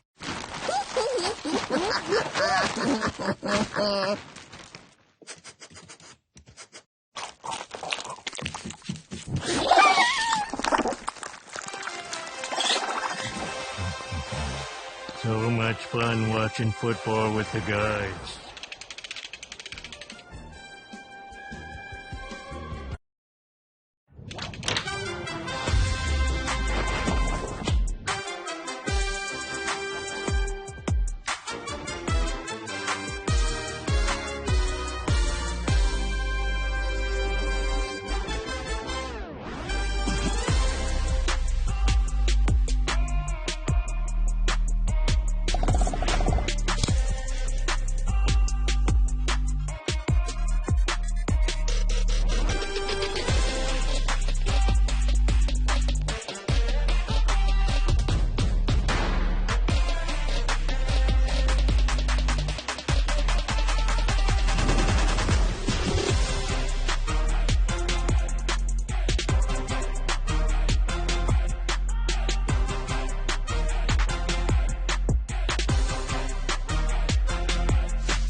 Samuel is iconic.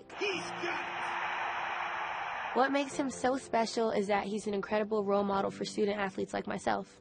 He's someone that a lot of kids in SPAT look up to, and knowing that there's people out there that are doing big things inspires me a lot. You know, as an athlete, sometimes you feel like you're alone, but in reality, you're not. It's important for kids to know that there's life beyond sports. SPAT helps kids prepare for that. This is my cause, and these are my cleats.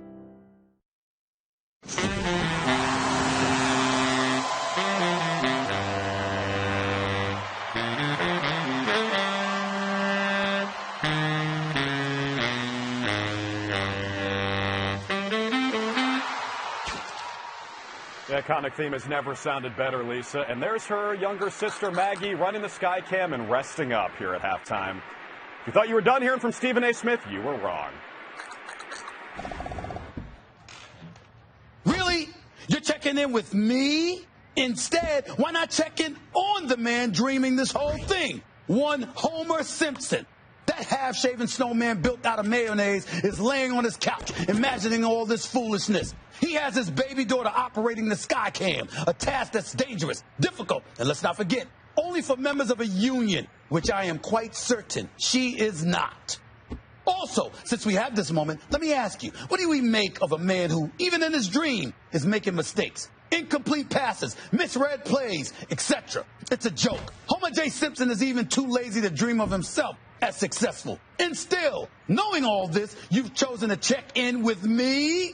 I think you need to check in on him.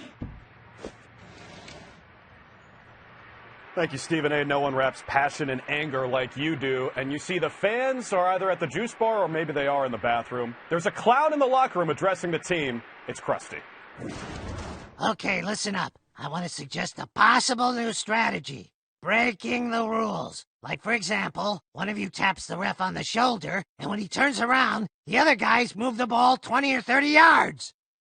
Sure, the ref will say we moved it, but if all 11 of you say we didn't, how can he argue? He can't. How do I know? I don't. But better to deny the obvious truth than to put in any actual effort. Effort takes work, and that's not my brand.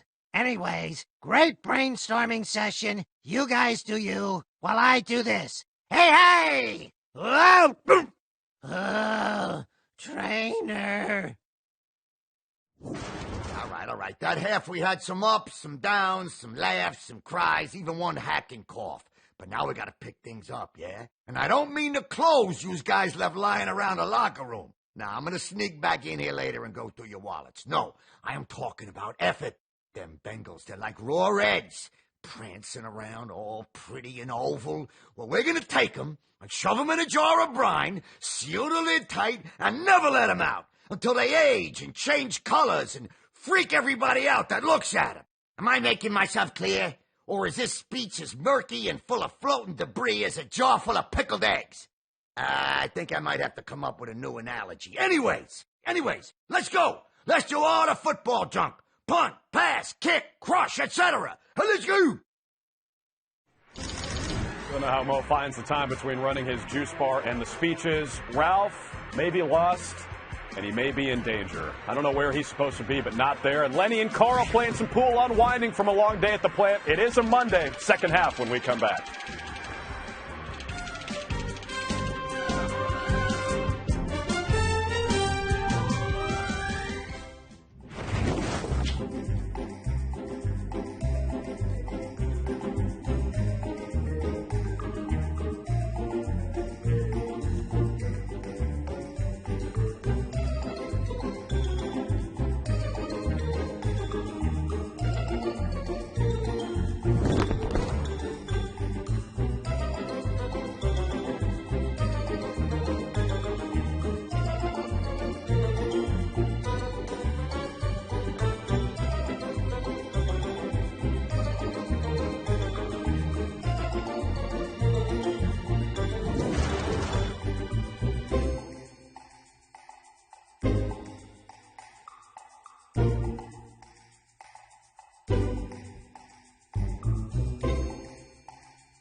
without contact. That is AFC North football. The jet strip stuff. That's the NFL, man. It comes at you every week. Let's go!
There's never been a playoff like this.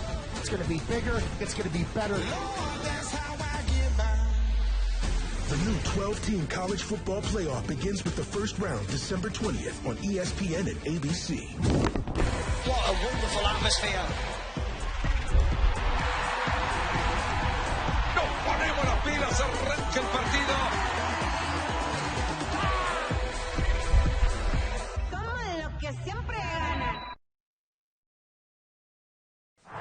This broadcast is copyrighted by NFL Productions for the private use of our audience. Any other use of this broadcast or any pictures, descriptions, or accounts of the game without the consent of NFL Productions is prohibited.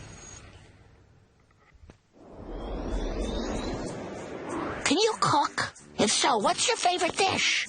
Maybe we can share recipes. Yes, Marge. I can make cereal. Yep, so I'm pretty good. I don't know about the cooking thing. Tried to make lasagna one time and didn't turn out too well, so we're going to stick to the chefs. I'm not a cook. I love to eat food, though. That's for sure. I'm a consumer. I recently cooked a spicy chicken sausage pasta with like orchette pasta. Me and my fiance love to try new recipes.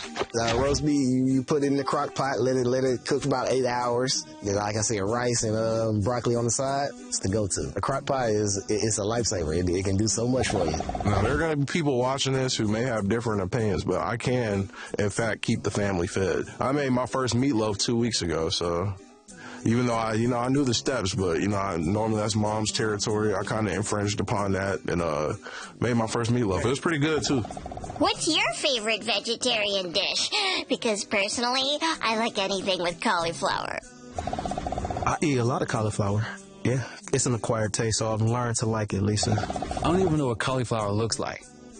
Is it like the other color of broccoli? Yeah, nah. We're gonna stick to the green broccoli. Yeah, Lisa, notorious vegetarian. I'm not a huge vegetarian guy. I would say some maybe like one of those lean pockets, like broccoli and cheese lean pocket. It's pretty good. My favorite vegetarian dish will be an Impossible Burger from the vegetarian stores, the vegetarian markets. Make sure you go Impossible because it tastes just like a regular burger. Maybe you could do a good green bean casserole or something that's vegetarian.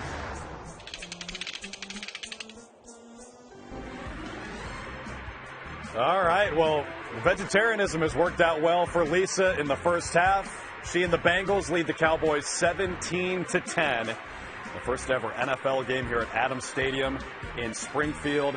State redacted. Drew Carter, Mina Kimes, Dan Orlovsky back with you here on the field. And, guys, this has been a blast. I think we've all been very impressed by how the Simpsons family members have held up in an NFL game. Yeah, Drew, if you had told me Simpsons characters would be making big plays, I might have guessed Nelson Muntz, perhaps Lenny or Carl, but it's been Lisa Simpson and Ralph Wiggum. Who could have seen this coming? It's been unbelievable to watch. I mean, who would have guessed that Homer would be the first person to throw a touchdown in Adams Stadium? Just a beautiful throw to CeeDee Lamb. And then MK, how about Bart having the opportunity to run 4 different routes, or Ralph does, and Bart finds him with the perfect throw? Yeah, Bart has really channeled the spirit of Joe Burrow when he stepped in for him as quarterback with the escapability and, shall we say, the impishness? And Mina, I know you love this one. Lisa Simpson, she says, I'm not going to my room, I'm going to the end zone. I mean, listen, as I've said, Lisa, quietly a lot more athletic than given credit for. But perhaps her greatest attribute is her ambition. Once she had the ball in her hands, there was nothing stopping her from scoring that touchdown, and she did a great job of staying in bounds, which perhaps is unsurprising because in real life she does not wear shoes. In case you're just joining us, we're going to reintroduce all the characters we've seen playing in this game. The Cowboys won the toss and elected to defer, so they'll start the third quarter with the football, trailing by 7. This is a game that is certainly a must-win for both of these teams. If they have any chance of making the playoffs, they have got to win tonight. Cowboys have won 2 in a row. The Bengals have allowed 30-plus, seemingly every game in recent history. But they've got the lead by a touchdown as Cade York sends it into the night sky here in Springfield. There'll be a touchback as the Cowboys start at the 30. Let's take a look at who's playing in this game again.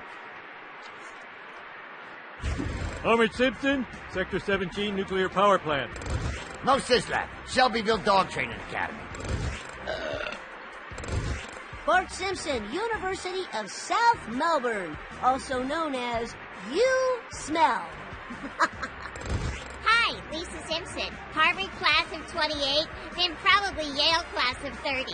I think it's important to mix it up a little. Nelson Munch, Springfield Elementary Detention. Herschel Kristofsky, Clown College, also known as ASU. I'm Ralph!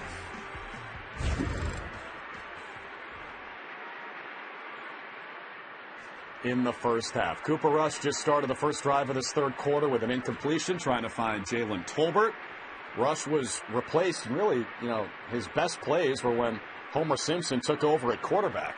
Despite Homer's advanced age, in his late 30s, Aaron Rodgers could only dream of playing quarterback at that high of a level at that age. But Homer really has been the best quarterback for the Cowboys. They're going with Rush, though, to start this third quarter, and his pass is complete to Brandon Cooks.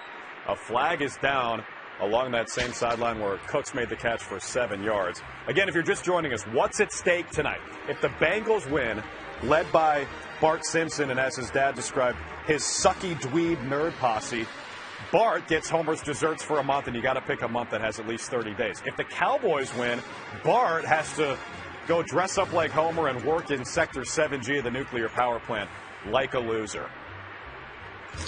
A loser. Like a loser. There's a lot riding on this game. It was illegal contact against the Cincinnati defense.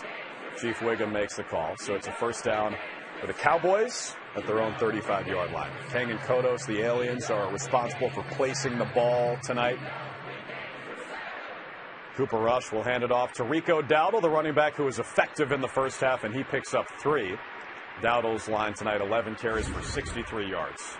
Unless I'm mistaken, that was Brandon Cook's first target. And, Dan, I'm a little surprised that Homer hasn't called more plays for Cooks because, he sees his name on the depth chart and goes, Cooks. That was terrible. Well, I think he might be confused by the cadence the Cowboys quarterbacks use because they say, yeah, here we go. He's going to say, yeah, here we do. And it's a handoff to Kevontae Turpin on 2nd and 7. He gains 5 yards, one of the fastest players in the NFL. That's another guy, Dan, that you'd expect Dallas to get involved. Yeah, I like the yeah, here we go, but it's probably a little bit more, yeah, here we go. But I agree. More Turpin touches. One of the fastest players in the NFL. Certainly one of the fastest on the Cowboys roster. And when it comes to matchups, he's got to have one that's favorable for the Cowboys. 4 wide receivers. Lamb's the motion man. Cooper Rush scans, goes through his progressions, throws. Ooh. It's complete. It's a first down. There's Turpin right on cue. A gain of 16 and a fresh set for Dallas. That was great by Cooper Rush. Yeah. I mean, there's a little bit of pressure. Homer loves it. There's a shuffle in the pocket, and then an outstanding throw. Look at that ball. That's called like the soft spot of a defense. You just want that receiver. If you're open, don't run to the bad guys in a different color jersey, and really good completion. Cooper Rush settling in as the starting quarterback with Dak Prescott out for the year. CeeDee Lamb said this week, Coop's doing a nice job of keeping the cart moving. And that's what he does here as he completes on first down again to his tight end, Luke Schoonmaker. A gain of 8 as Dallas is in business 2.5 minutes into the third quarter. Help me! There is no bathroom in this thing! Yeah, a lot of Duff beer, and you might need a bathroom. One guy who knows all about that, Barney Gumble. Springfield's favorite alcoholic.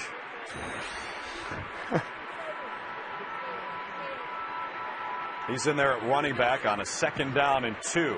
And Cooper Rush gives Barney the rock. He finds a seam on the right side. There goes Barney Gumble. Free Duff beer for everyone. A gain of 27 as Barney sets up first down and goal. Not bad for a guy who hasn't had an income in 32 years. The ability to get outside the tackle and make a run, that's pretty good for Barney, who loves to sing but has no money. Do you think that Homer calls that play max power? Listen, surprising speed from Barney Gumble there. You would think of him as a tackle breaker, but not as a back who can explode down the sideline the way he did there. He takes a seat for Ezekiel Elliott. CeeDee Lamb, the motion man. Rush hands it to Zeke, and he picks up just 3 yards on first down and goal. Ezekiel Elliott, former 4th overall pick out of Ohio State. The only other Cowboys with 50-plus rushing touchdowns, Emmitt Smith and Tony Dorsett. Elite company for Zeke, and now his quarterback is Homer J. Simpson, and the J stands for J. Homer in, playing quarterback. Does he love a matchup? Does he love the opportunity to get the ball out against the Bengals defense that's going to blitz him, meaning come after him, and play man versus man defense? Look at Homer barking out instructions. On 2nd and goal, Homer drops back to pass. He throws. He connects. Touchdown, Dallas.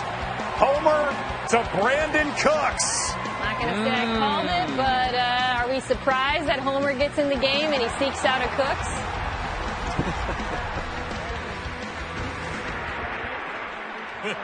The flag is against the defense. Homer and the Bengals will decline the penalty.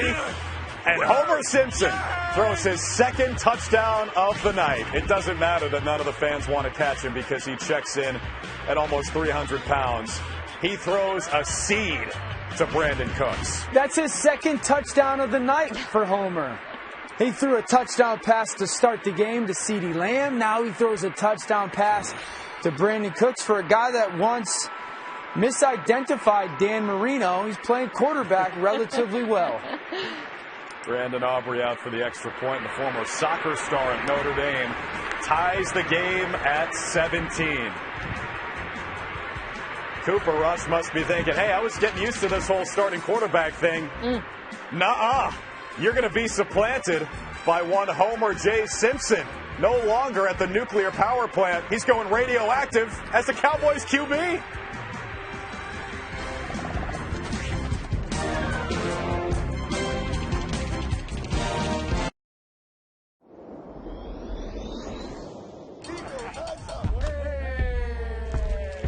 I'm from here.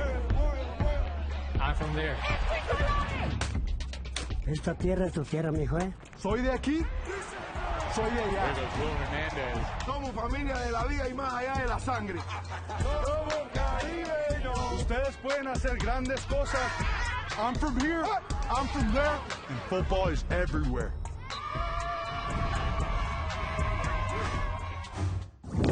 More Monday Night Football? This menu is looking tasty. On ABC, Caleb Williams' Monday night debut. Time to go from a bear to the bear. Yes, chef. Minnie's gotta let J-Jets cook. On ESPN, ATL knows how to bring the heat. And Vegas always keeps it spicy.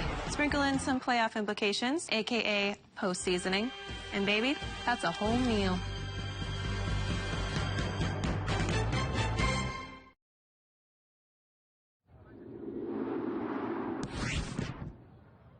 All right, how does the quarterback know which play his coach wants? It's a wonderful question. You may think it's communicated via pigeon or sign language or subtle hula dance, but if that is so and you think that, you're wrong and you're kind of a little challenged there. Very, very wrong. No, coaches talk to the quarterback using a radio that cuts off when the play clock runs down to 15 seconds, you see. Still, that is enough time for the coach to share the play and discuss the weather and even a little gossip about the defensive coordinator. They like to say things about them. Of course, in recent days, these radio messages have given way to podcasts with celebrity guests, funded by ads for mattresses, shipped right to your home and whatnot. Some terrific football podcasts. My favorite one, of course, The Mina Kimes Show featuring Lenny. Oh, well, thank you. He's no Santa's Little Helper, but I don't know if Santa's Little Helper has a podcast, so there you go. Santa's Little Helper, a member of the Simpsons family for 37 years. Over 770 episodes of fun. And Brandon Aubrey, who just tied the game at 17, which appears to be his favorite number. He is out there for the kickoff. Got ourselves a heck of a game here for two teams that are basically eliminated from playoff contention. This is not a bad football game. Maybe they're getting up to play at Adams Stadium here in Springfield. Yeah, you know, between the offensive genius and the Bart defense, have made nothing. it a little bit better. That too. No doubt. Let's check in on Moe's Juice Bar. Yeah, you got Moe's. Now what do you want? Yeah, is Bud there? Bud Fumble? I last spoke to him in NYC. Hold on, I'll check. This guy's looking for Bud Fumble. Says he ran into him in New York, so... You think I don't know who you are? I know what this is. Dang, Mark Sanchez just catching a stray on The Simpsons.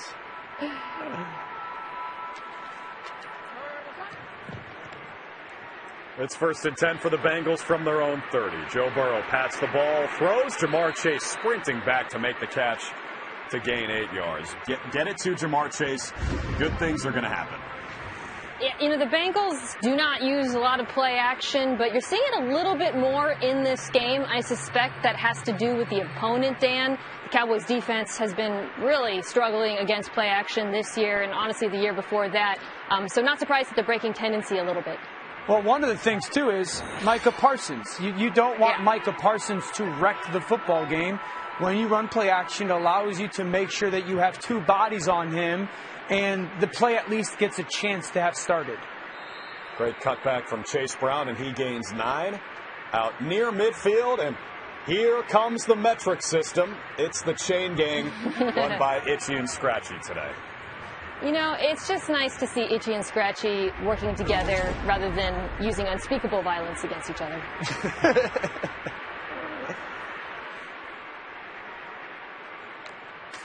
Yeah, you look at this Bengals team, second worst scoring defense in the NFL. They've given up 34+ in 3 straight games.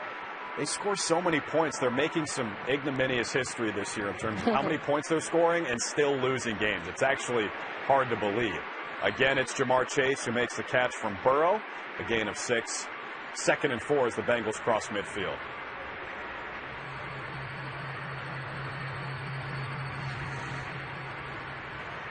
And Dan, it's really a shame that they're wasting a season from your boy, Joe Burrow. Yeah, and the way that I say it is, you don't make friends with not being able to stop anybody on defense. You make friends with, if your quarterback scores 35, getting one stop to find a way to win a game, and that's been the story of the Bengals season. Scoring a ton of points, but not getting off the field. And with the play action.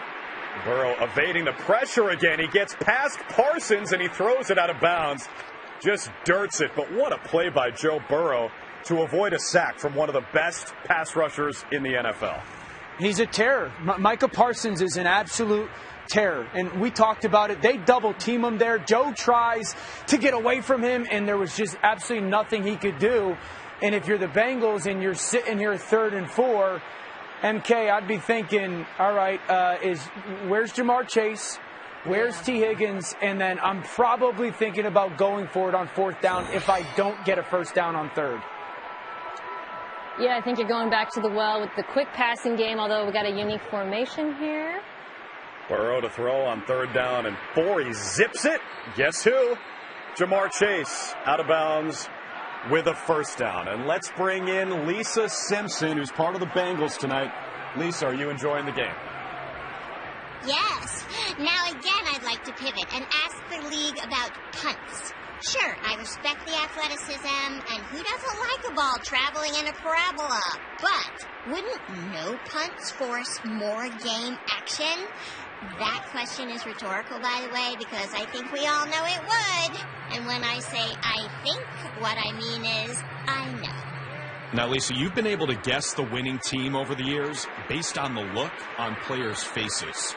So from what you've seen so far tonight, who do you expect to emerge victorious? Great question. Now, shouldn't scoring plays over 40 yards be worth 9 points, not 6? Wouldn't that make the game more exciting? And does it worry anyone that an 8-year-old is improving the game more than the league office? If it's not, it should. Wow. Lisa for commissioner.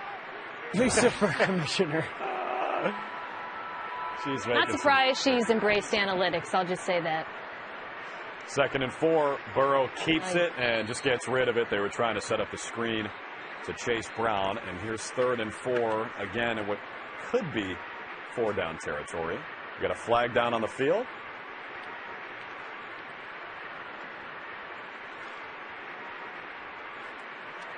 Ineligible receiver downfield prior to the pass. Offense. Ineligible receiver downfield.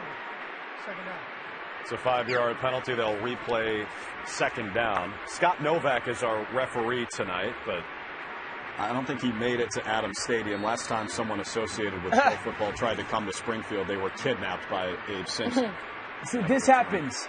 This happens at times, right?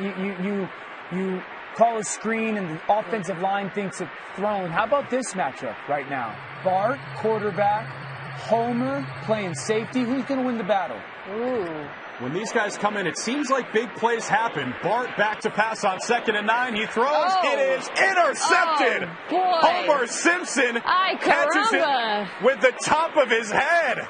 Ay caramba, indeed. Oh, he's never going to live that right one down. Face. It says, I'm Homer Simpson. Who the hell are you? Oh, vicious taunt, Drew. What a play by Homer. Does he catch it? His beefy arms under the football. And it's an earthquake as he goes to the turf. But it's Cowboys ball.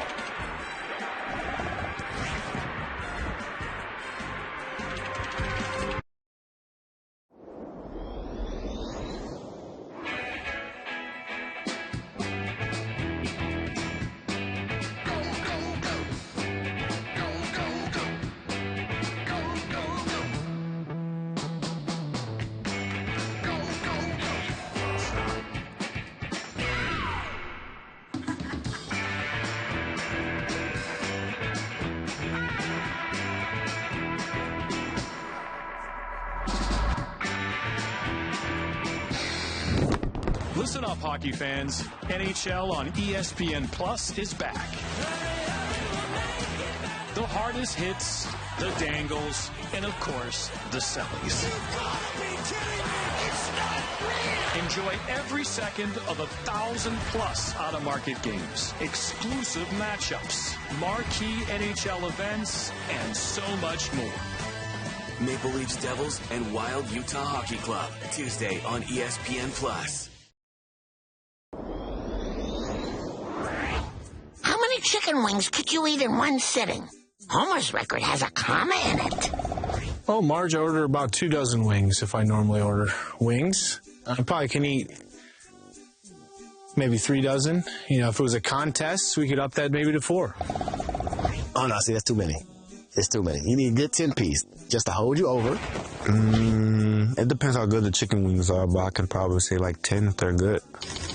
Marge, this is embarrassing. I would go for 12. 12 and some some celery sticks to make myself feel better. Ranch all day. Blue cheese, No judgment for the ones who do, but ranch. If you eat blue cheese, you're disgusting.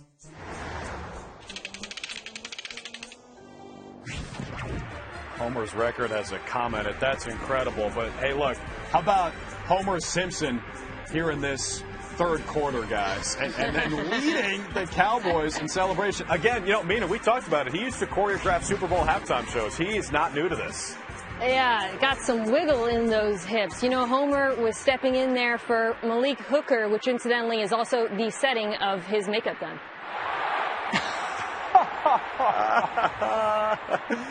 Nice play to start this drive for Dallas. It's Jake Ferguson for 20.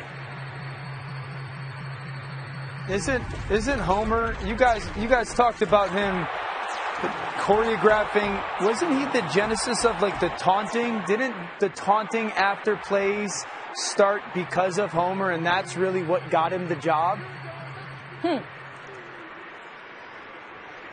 Here's Rico Dowdle, and he gets dragged down for a gain of 7. Well, I mean, we talked about Homer's place in football history. Let's talk to the man himself. Homer, how's it going now? Much better. I haven't tripped over a tricycle the whole game. But if you're asking, maybe we could set up a hammock on the 30-yard line, you know, for hammocking. And Homer, since you're dreaming, why aren't you dreaming this game is the Super Bowl? Yeah, ESPN having the Super Bowl. Right. You only dream stuff that crazy if you eat tacos with pizza slices as the tortilla. Trust me, I've done the research. All right, Homer. I mean, that's a low blow at ESPN. Just wait a couple years. We'll be on ESPN soon. Oh. Yeah. What are they chanting here? I'm with the home crowd. Homer sucks is what I'm catching whiff of. Especially after that last comment. And blow. Yeah. That's enough for a first down for the Cowboys on 3rd down and short. Cooper Rush on the quarterback sneak. Oh, what's Homer up to now? Oh, my gosh. He's making a couch. Too many donuts. Under 5 minutes left in this third quarter. You see the yardage similar. Both of these teams getting a boost from residents of Springfield. Older players on the Cowboys, younger players on the Bengals. Play clock under 5 as King and Kodos spot the ball. Cooper Rush says, here we go, and hands it off to Rico Dowdle, and he's tripped up. No gain. You know, I like the idea of aliens spotting the ball would speed things up than in, 2-minute situations. I, for one, welcome our new measurement overloads. You want to replace the official chains and that's right, all of it. Bring the aliens on board. Have you seen any problems with the operation tonight? No. How about this trickeration from the Cowboys? Cavante Turpin took the snap, faked a pitch, kept it, and ran 10 yards and picks up a first down for Dallas. I'm not sure what Turpin's doing right now with the football, but it is a first down for Dallas. I love when teams do stuff like that, where they'll take a simple play and just try to make it look complicated. It forces Cincinnati's defense to play a little bit of slow football, and then it's an easy first down.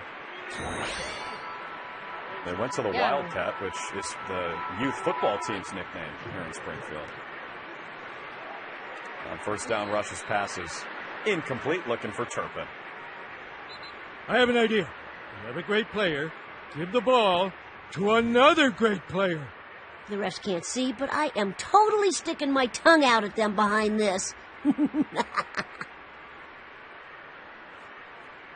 All right, we're laughing at Homer, but that literally is the game plan that Dan and I have been advocating for this entire. I will say this: CeeDee Lamb is a great player, but if there's one other Cowboys skill player that I'd be worried about, it is Kevontae Turpin. We have seen him erase angles in the open field. Yeah, one of the fastest players in the league. On second down, there is CeeDee Lamb, and he gains 7. Lamb's 5th catch of the night, 78 yards and a touchdown for the guy who led the league in catches and yards last season. Really good route. We call that a slant route, where he's out by himself. He pushes up just like 2 or 3 steps, and he runs at an angle towards the middle of the field. Really good, strong hands catch. And if you're the Cowboys offense, 3rd and 3, you could be thinking of running the football here and try to get the defense guessing.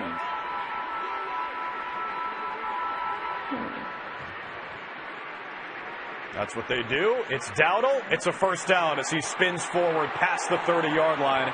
They needed 3, and Rico Dowdle picks up 7. Open up another box of donuts. And with that, he tops 100 yards again, right? And which again raises the question of why he was not the bell cow back in this offense earlier. But they've had an efficient day on the ground, with the important context, of course, that the Bengals defense is not the greatest against the run. Yeah, Dowdle had his first career 100-yard game against the Giants on Thanksgiving, and he's got another one here. He's out of the game for Ezekiel Elliott. Cooper Rush feels the heat, and he's going down. It is a sack for Cincinnati. They'll credit it to B.J. Hill. 2 flags fly after Rush goes down. So a lot to clean up. At Millhouse, it is a sack for now.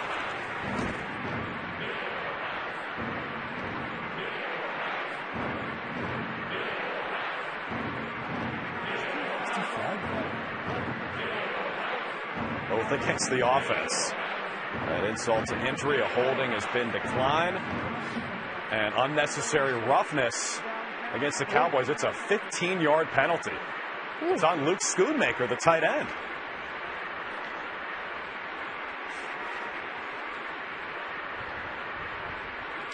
Yeah, the Cowboys with these penalties cannot stop stepping on the proverbial rakes on the field, something we have seen time and time again with this offense over the last few years. Schoonmaker with a costly mental error there, a push after and he the hit play the was ref. over. And yeah, the player he pushed hit the ref. Yeah, Schoonmaker, I think they have one of those in the kitchen at Krusty Burger. 2nd and 26. That's not going to get the job done. Ezekiel Elliott says woo-hoo, but only picks up 1 yard. 3rd and a mile coming up for the Cowboys. Do you ever ask your husband, how about tackling doing the dishes for once?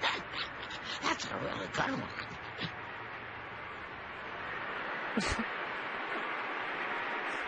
Marge cracking herself up. Killing it. Killing it. All right. What do you have 3rd on and the long. playbook? 3rd and 24, Mina. Well, if I'm Lou Anarumo, I release the hounds with my pass rush here because I don't see a lot. Yeah, all right, never mind. They don't even have a chance to rush the passer. Look out for Dowdle, though. He picks up 14 yards. Needed 24, though. Down near the 30-yard line, which is well in field goal range for Brandon Aubrey. 3 points would give the Cowboys the lead, although they don't have to snap it. They can take this all the way to the 4th quarter.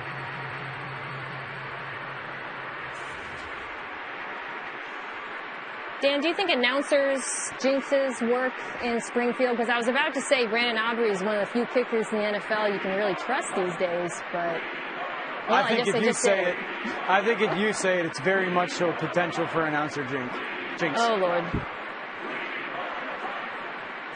All right, they will run it down to the zeros. And we'll go to the 4th quarter in a tie game with Brandon Aubrey about to kick for the lead. Or will it be somebody else? Let's find out. Donuts. No! You little...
Ladies and gentlemen, Elton John. You're the most famous pop star in the world. I knew it couldn't get any bigger. At that time, I didn't have anything apart from my success and drugs. I mean, I've felt there must be something more to my life than this.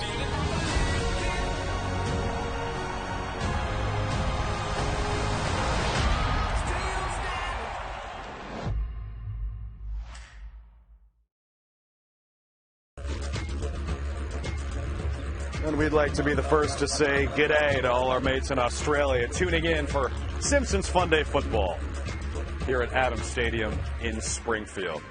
Homer Simpson playing well, and for a guy who once tried to get over 300 pounds so he could work from home exclusively, he has looked spry, and Dan Orlovsky, he can throw the ball. He's had an unbelievable night. You saw him to start the game. This time holds on to the football for basically ever. And I didn't know this was a dual sport athlete or a dual positional athlete. He gets the pick and then the Homer shuffle after that interception. He's the star of the evening right now in Springfield.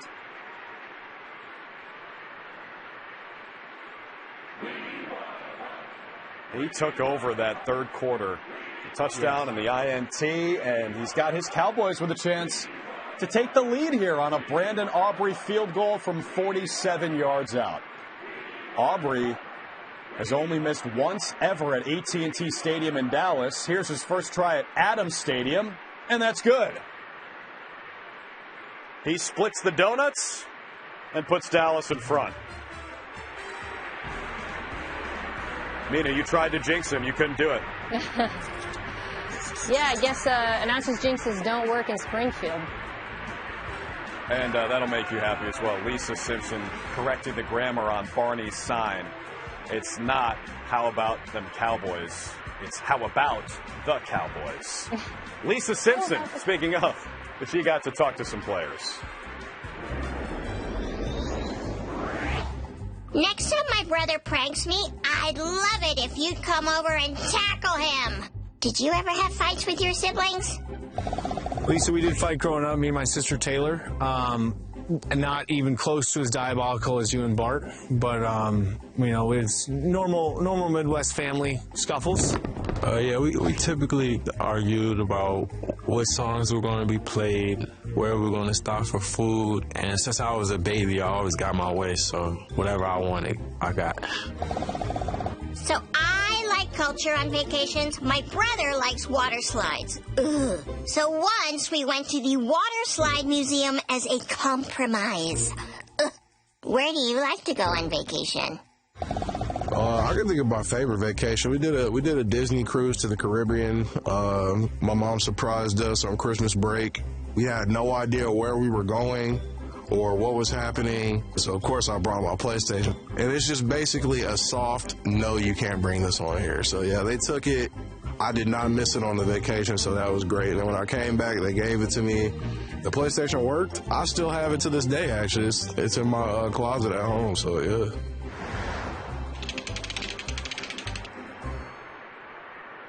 All right, welcome back to Adams Stadium here in Springfield. Drew, Mina, and Dan back with you. It's great to hear from the players. We thank them for chatting with the Simpsons. But, Mina, we got ourselves a game here, right? The Dallas Cowboys, winners of 2 in a row. They still have a chance, technically, to make the playoffs. I mean, what's going to make the difference here in the fourth quarter? Yeah, against all odds, Homer Simpson has coached a pretty smart football game. SMRT. Smart. I mean, they've been pretty darn disciplined. The defense has been making key stops. The interception, obviously, of Bart was a very pivotal moment in the game, and this is going to be a close one given what we've seen from the Bengals defense, Dan. I think that it's time for Bart to make a play for this Bengals football team. On the road, Homer and the Cowboys up 2017. Drew, you made the point. Homer was the star of the third quarter. Bart, all those special treats for all month that you want it is available, but they're going to have to find a way. He's going to have to find a way to outscore his dad and the Cowboys in this fourth quarter. It's a great call by you, Dano. Remember what's at stake here. If the Bengals win, Bart gets all of Homer's desserts for an entire month and not February. And the Bengals with a return, Khalil Herbert out past the 30-yard line, and that's where Cincinnati will start the fourth quarter. Wait, in our place, are we the X's or the O's? What if we put itching powder on the football and purposely fumbled? It's a great strategy and also hilarious. Bart's still up to his tricks, clearly not fazed by the fact that his team enters the fourth quarter trailing by 3.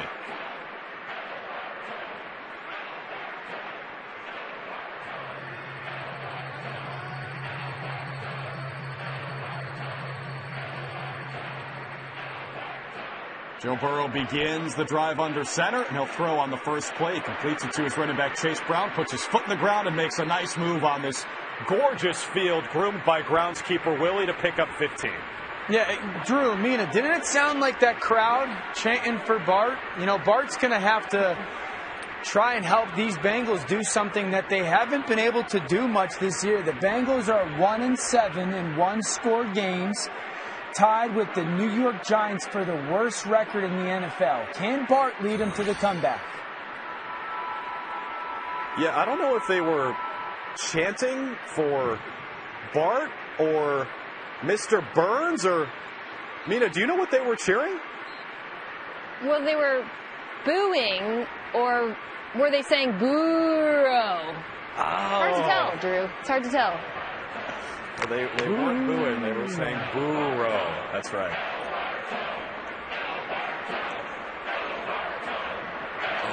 No, it's definitely Go Bart Go. Yeah. Are we sure or Joe Burrow? I think it's El Barto. Firmly on Bart's side. Bengals are into Cowboys territory. Chase Brown, the carry up the middle, a gain of 9. And he's close to a first down, 2nd and 1. Coming up here for Cincy.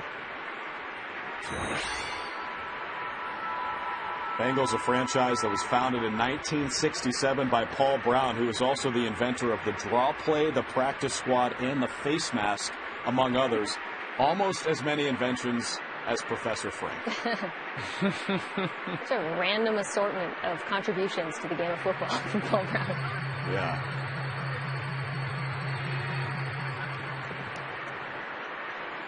Brown gets the call again. Again, he's up the middle, and again, he's got the first down. Just a 2-yard gain, but that's all they needed. Close to the 30-yard line. All right, we have an injury on the Cowboys defense. It's overshown. Mina's favorite player on this Dallas defense is Lenny and Carl try to distract themselves by playing pool. We'll update you on the injury when we come back.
Fellas, I could really use your help.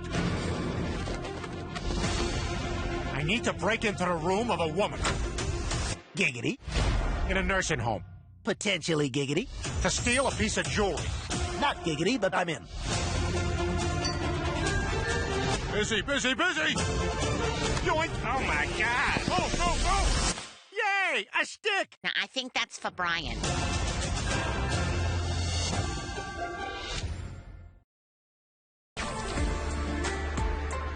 Okay, welcome back to Springfield.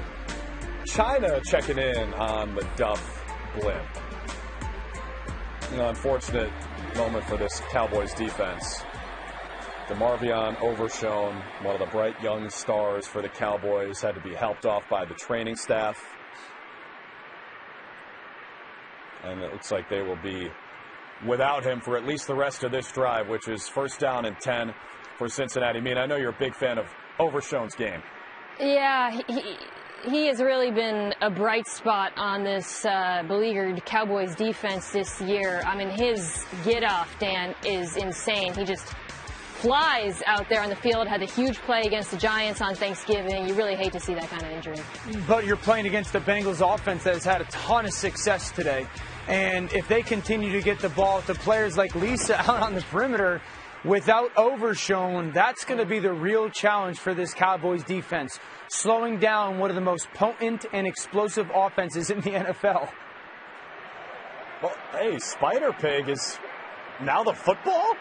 No, we don't use pigskin anymore. It's all synthetic. Don't tell Lisa. So we thought Spider Pig is the ball, and Burrow throws Spider Pig to Mike Gesicki for a gain of 13. I don't know how I feel about that.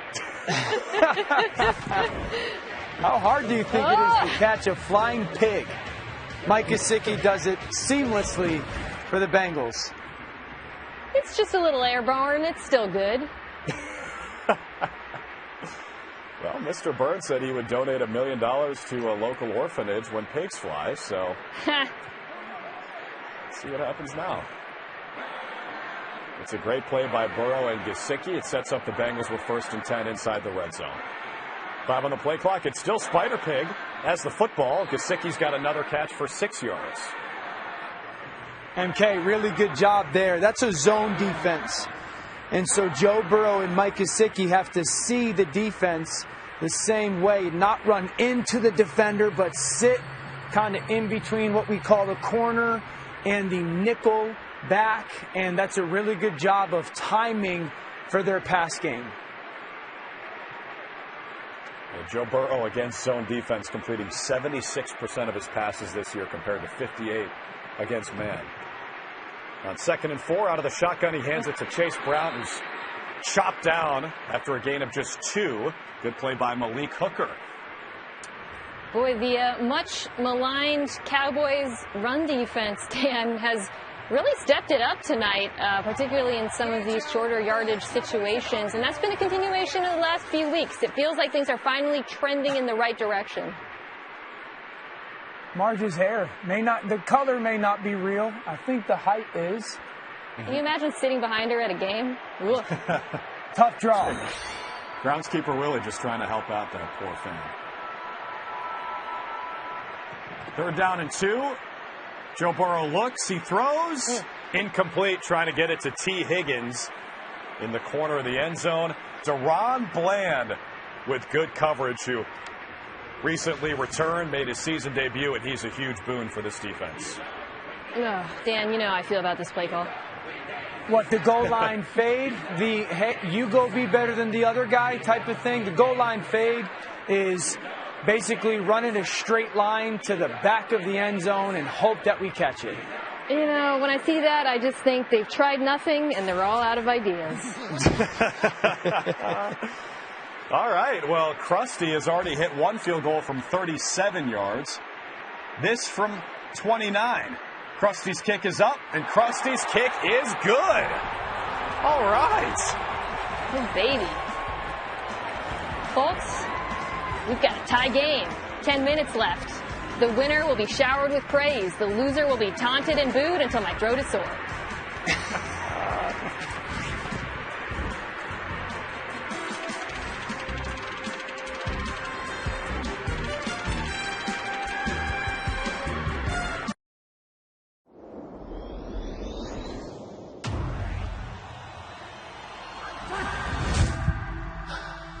Full-on contact.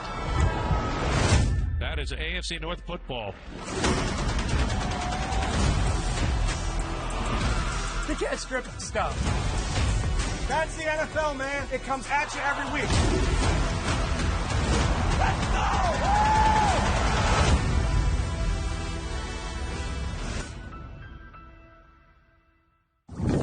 go! Picture this.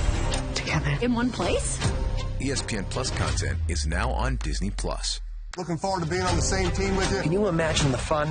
The greatest heroes, action, and stories. The stuff dreams are made of. Together like never before. What a story! The greatest stories live here. Can you believe it? With ESPN Plus content on Disney Plus for bundle subscribers.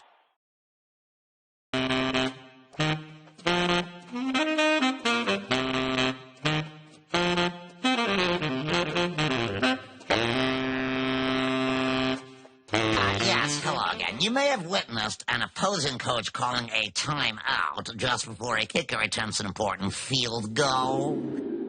This is called icing the kicker. The idea is that left alone with his thoughts, the kicker will become an emotional mess. Like even going down a childhood shame hole, asking why his mother cut the crust off his brother's sandwiches, while he had to chew the dry, rough, fibrous bread edges himself. And with time, the kicker will realize the coach and his mother and brothers, they're all selfish. They're selfish people. They can't be trusted with baking, let alone anything else. Well, there you have it. That's icing the kicker. Professor Frank with another Mensa member level explanation. Barney Gumble. Oh. Denied. Everyone in the crowd came with that card, man. That's pretty impressive. It's uncanny, Drew. It's uncanny. Poor Barney, but hey, he's happy. He's had a nice run. He gets to hang out at Moe's Juice Bar, although I'm not sure that's his preferred libation from Mo. There it is. Cheers, Barney. Wouldn't be the first one of us to sneak something into a football game, you know. I'd love a flaming Moe's. All right, tie game. So we come up on 10 minutes left in regulation. The kickoff from Cade York to the back of the end zone. Cowboys ball at the 30. And let's talk to Bart Simpson. Hey, Bart, has your dad's play on the field impressed you at all? I'm impressed he made it from the sideline to the huddle. He's never walked that far before when there wasn't a fridge waiting at the other end. And is there anything you'd like to say to your sleeping dad who's dreaming all of this? Oh, yes. Dad, I just want you to know that in real life, as you sleep, I'm probably putting sugar on your face, leading a trail of ants into your nose. The son of the year, Bart Simpson. New drive for the Cowboys. Rico Dowdle is twisted down. A loss of one. Great defense and pursuit by Pratt. That helps this Bengals defense. Can I put this down? My arm is tired. Yes, Gramps, you can. But to this Bengals defense, can they find a way to let Trey Hendrickson rush the passer on a third down situation? They got to win this down against this offense. 2nd and 11. Rush floats it. Sideline incomplete. Broken up by Wilson, trying to throw it to Turpin. Here's 3rd and long, and a chance for that Bengals pass rush. Come up here, the Jumbotron only looks like a regular tron.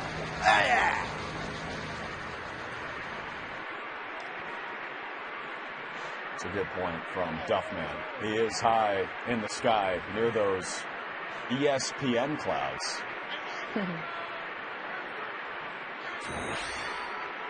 Do you think those clouds are real? Or do they think they're from the power plant? Well, they're right above the power plant, so... Oh, safety blitz, and Rush never had a chance. Geno Stone came flying through the interior of that line to set up 4th and 11.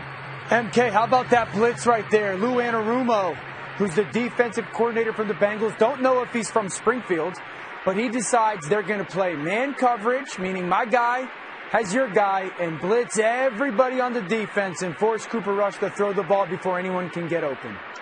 Yeah, it's a great call for Geno Stone, or as I call him, Geno Stonecutter, and something that, Lou Anarumo has not called comfortably very often this year, Dan, but I do think he's probably more comfortable dialing up the aggression against this quarterback and this offense than others. On the return, it's Isaiah Williams near the 25-yard line. And Joe Burrow and company rejoin the field in a tie game. 20. How about that? Sideshow Bob, I think that might have said something else before this game.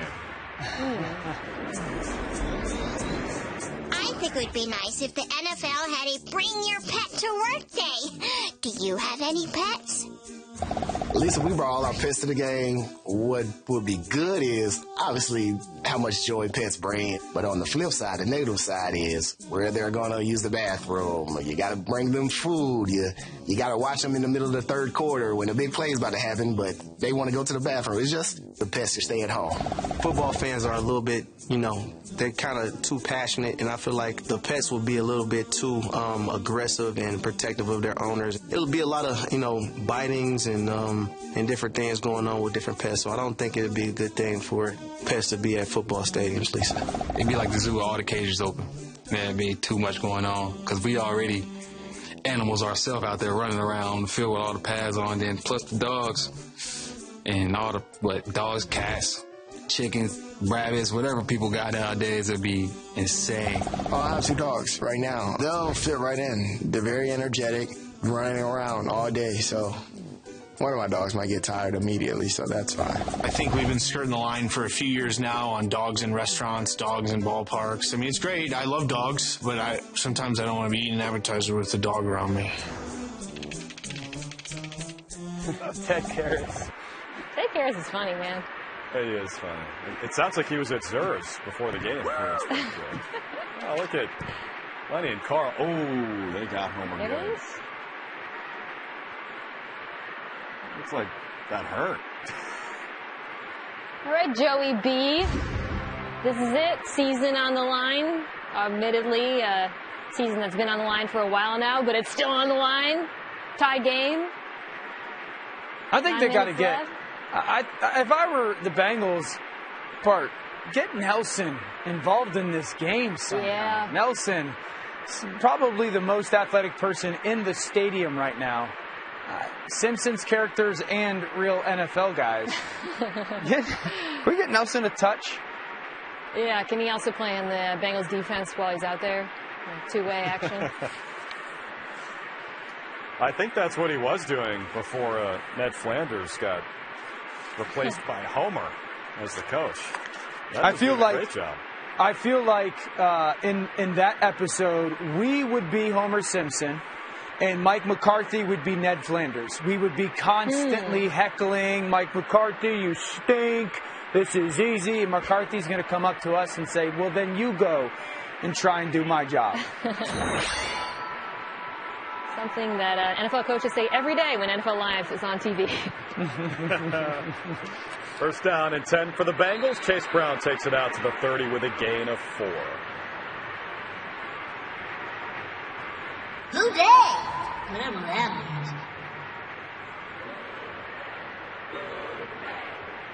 Oh, look who it is. You asked for it, and there's Nelson. I mean, this has got to be Nelson. Let's get Nelson the ball.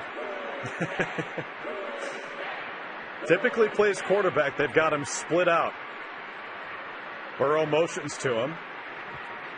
Sort of a, I guess, tight end build makes sense. There it is. Nelson makes the catch, and he's out to midfield.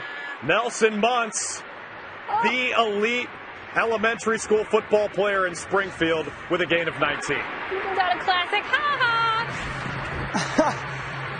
Remember before one good player get the ball to other good player? That's all it is right there. I love it. Let's get Nelson. I'd keep Nelson in the game as much as possible if I was Bart. I know Bart wants to make it all about him. I'd make sure that Nelson was on the field as much as I could in this fourth quarter. A curious strategy to take him out here. Chase Brown is dumped. A loss of 3. The veteran Eric Kendricks brings him down. Yeah, Eric Kendricks has been really shoring the load and run defense. You know, he came with Mike Zimmer, who he has obviously experience with in Minnesota when he came on as defensive coordinator to patrol the middle of the field. And he's just had to plug holes all year long, Dan. But now, as this defense has gotten a little bit healthier, you see him getting opportunities there to make big plays. Come on, Bart. Oh, Bart and Millhouse? Finally, Millhouse gets shot. It would be a real coincidence if they made a play right here, and they do. Bart to Millhouse, who puts it on the ground. Yoink for the Cowboys defense. No. This is what it feels like when doves cry. Millhouse coughing up the ball in a key moment. Oh, and here come the pretzels. Hang on just a moment. Catch it? Is it incomplete?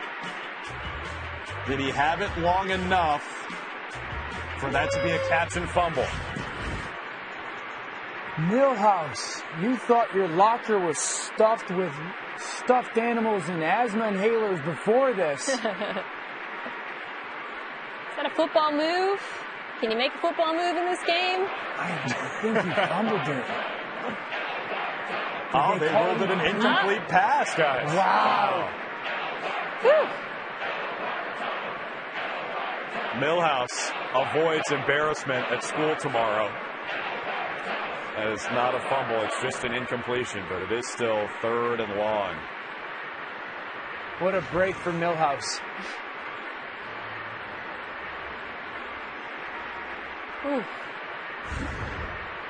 I mean, you know this. This is the situation if you're the Bengals and you're their offense. One, you have to block Micah Parsons. You have to. You can't allow him to ruin the play. And then two, you got to find a way to either get Jamar Chase the ball or Yoshi Voss on a matchup or Millhouse on a matchup. You trust Millhouse? You really I trust Millhouse. He's my best friend. If I'm Bart Simpson, in the stack. I trust him. All right. He's See how in there close for they really Yoshi are. Voss. Bart steps up. Bart is dropped, and the ball comes out.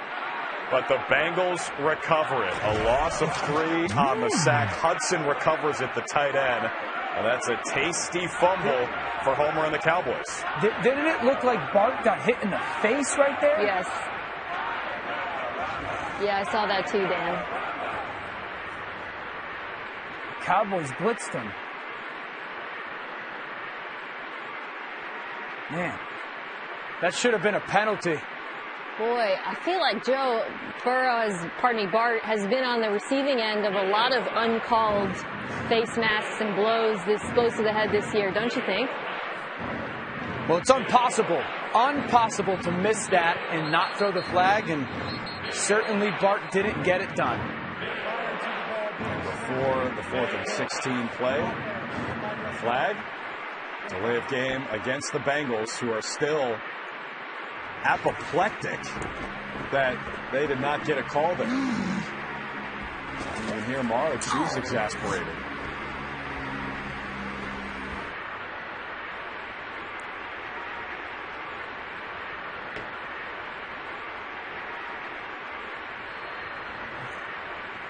It looked like Bart was hobbling a little bit after he got rocked. And everyone on the Cowboys defense was saying, I didn't do it. 4th and 21, Ryan Rico out to boot it for Cincinnati. And Turpin lets it bound into the end zone for a touchback. So with 6:31 left in regulation, this game is still deadlocked at 20. Grandpa will get someone on that, although it's an outdoor stadium.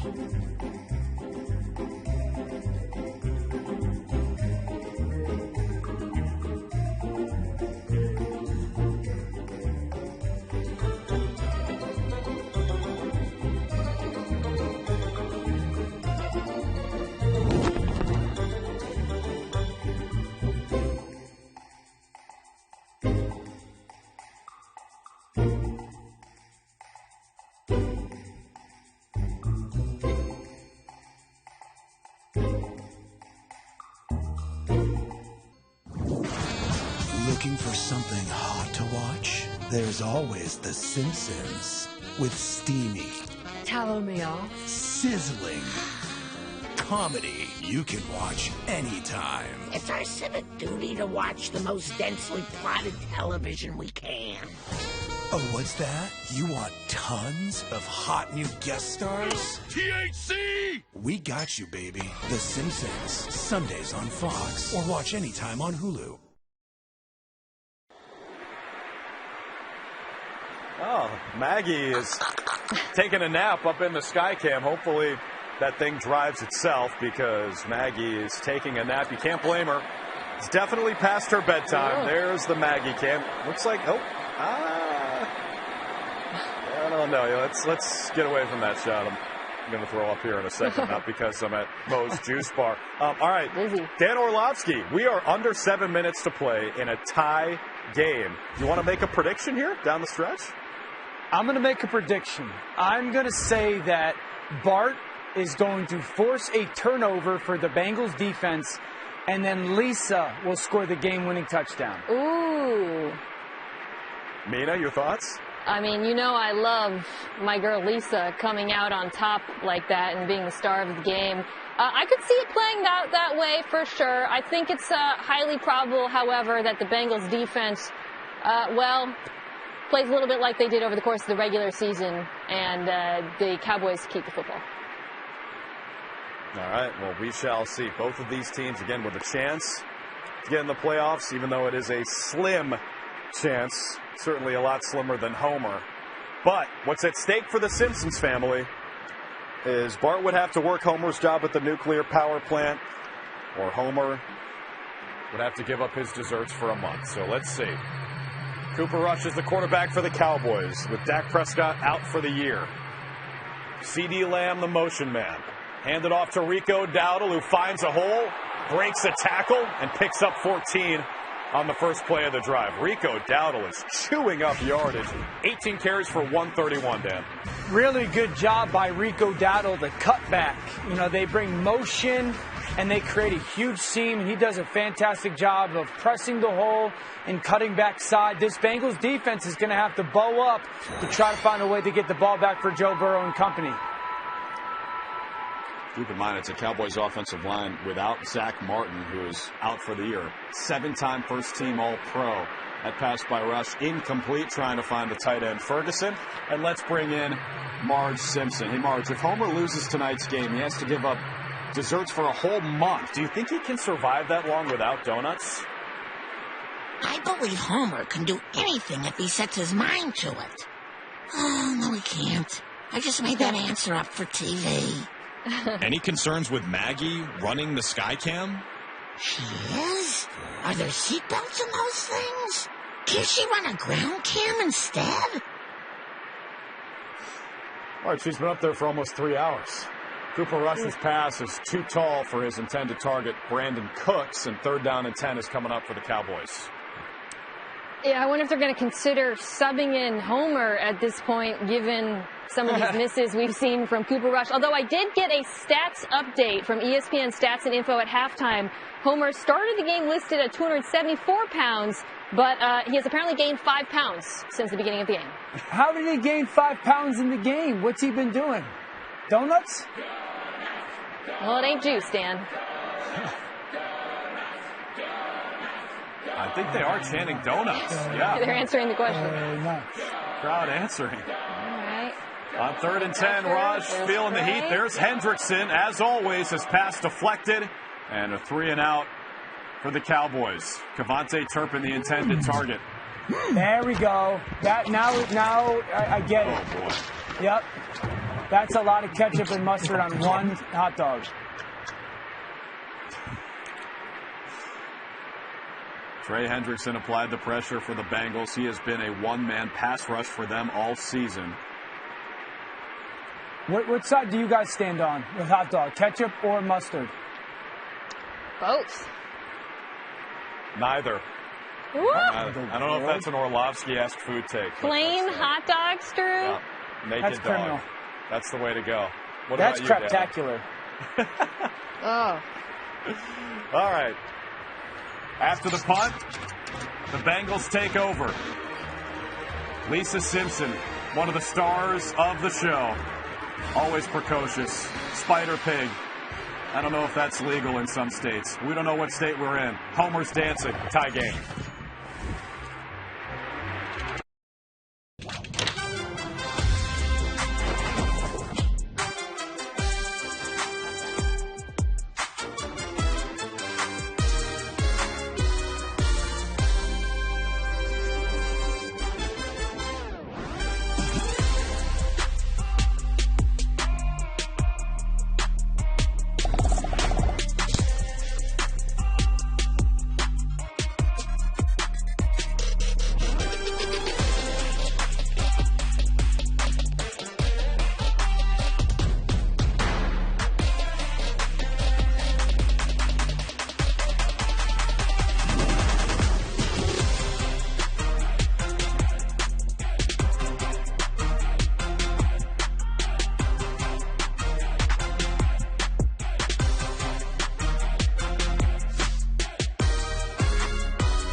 What do we have here? Oh, this is the thing. What thing? It's the thing!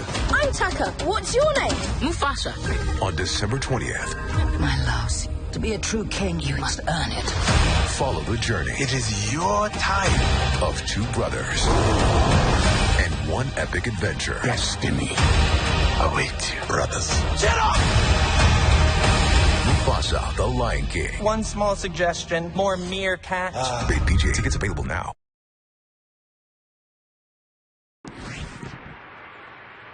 Your most juice spot is gonna be pulp. Deal with it. Yeah, looking for Mr. Schwarmer. First name Ben. Ben Schwarmer? Anybody know a Ben Schwarmer? Ben Schwarmer. Oh, that's a good one. Ben Schwarmer. I'm gonna wrap your head around a bench and that'll warm you. Bart got him again. How does Mo always fall for it? I think by now he would know. After almost 40 years of that.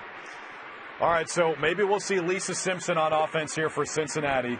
Mina Kimes, your girl, has been tearing it up. Listen, I hope Dan's prediction comes through because what a perfect ending to this game, right? Dan, you alluded to Lisa conscientiously objecting to the building of this taxpayer-funded stadium. But that said, you know, you can still be socially aware but also love the game of football. Lisa, you've inspired me in many ways. Let's go out and win it tonight. It'd be great for Lisa. Could you imagine her scoring the touchdown in the stadium that she never wanted, laying down to stop the bulldozers from actually building it? She split out wide. She's in the game. Playing receiver. Her brother's playing quarterback. Bart and the Bengals take over at their own 14-yard line. Simpson is back to pass. Bart steps up in the pocket, throws on the run. It's complete to Lisa. They've got that connection. 16-yard gain, Simpson to Simpson. Can't say enough about Joe Burrow's pocket movement. Bart's pocket movement. The way he weaseled out of pressure there, that is an important skill. It's what separates us from the animals, except, of course, the weasel. Right in front of Chief Wiggins. Oh, look at Great that. route by Lisa. Yeah. Oh, they're going to leave him out there. We are past the 5-minute mark in regulation.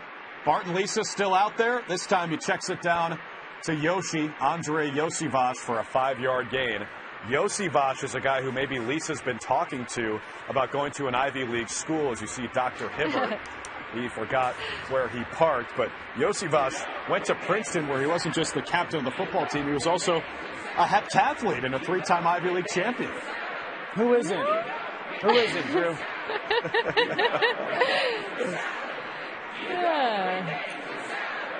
An overachiever. What are they chanting? Do you guys hear that? Crowd's been mixing it up tonight. I'm not sure. I think they were saying Boo Earns. 2nd and 5. A pass incomplete. Trying to find chase, gotta be but a penalty. There is a penalty. Yep, Deron Bland. Pass interference on the defense number 2. That's a spot foul and an automatic. It is on Dallas. I think they called it on Jordan Lewis. Penalty! Gas interference on Homer Simpson! Gas interference. Haven't heard of that one before. Well, you know, I know this is Monday Night Football, and I might have a history with that on Monday Night Football. If you know, you know. If you know, you know. Jamar Chase, even when he's not catching the ball, productive, drawing that pass interference, setting up the first down for Chase Brown to run for 3 yards near midfield. Under 4 minutes to play. Is this a situation, Dan, where Cincy tries to milk the rest of this clock before they score? Can they? I think this is a situation, Drew, where this Bengals offense, this Bengals team just hasn't closed out games. They've got so many just at the end of game losses. You're trying to go score. Right now, this is not about being overly cute or trying to be perfect. You have to go find a way to give your defense the lead and force a backup quarterback to score. You mentioned it, 1-7 in one-score games this year. Burrow again finds Chase, who's got the first 100-yard game in Adams Stadium history. Out of bounds near the first down marker. They gave it to him, but we'll check the penalty. They're going to call holding on the Bengals? They will.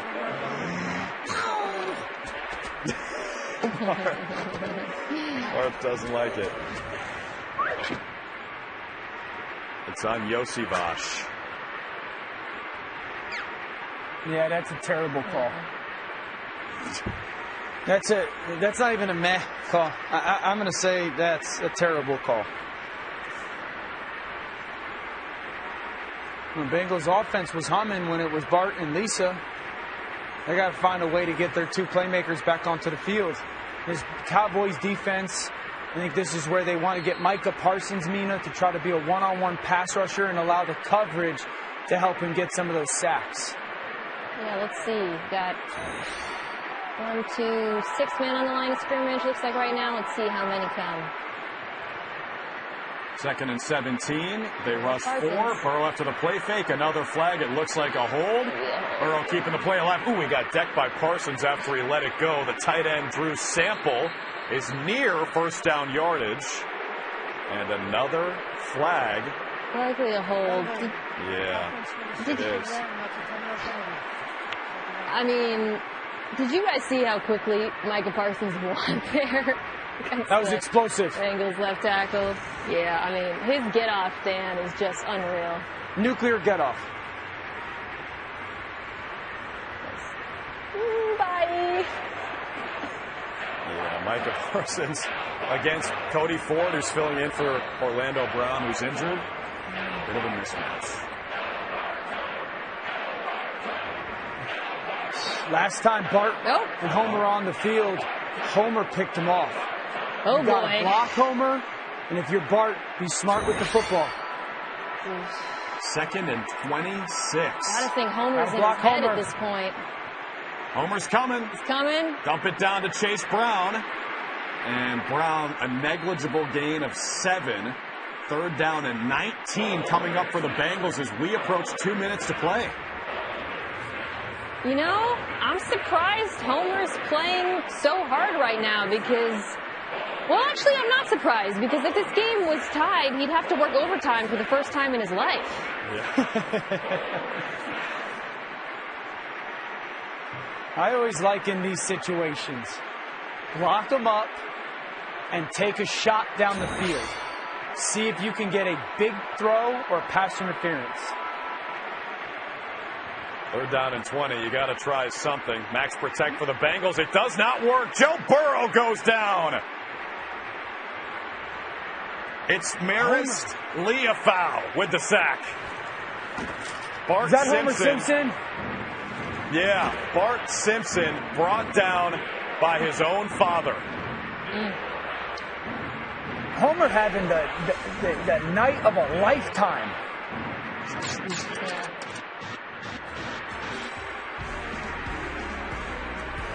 All right, we go to the 2-minute warning. You see Bart dropped by Homer. What a play, throwing that belly around. 4th down, Cincy after the 2-minute.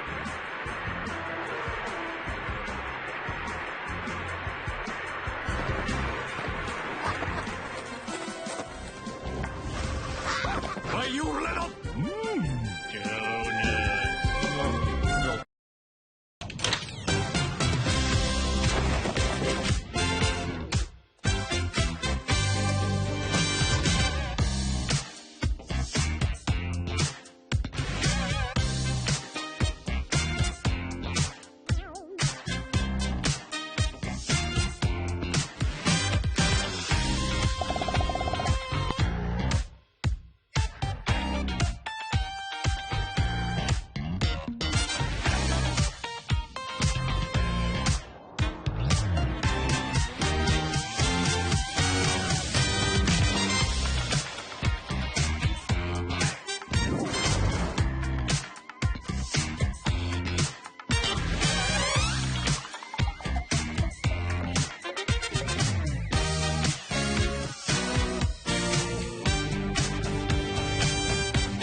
Homer Simpson having himself a game. Dan Orlovsky, he's a two-way player.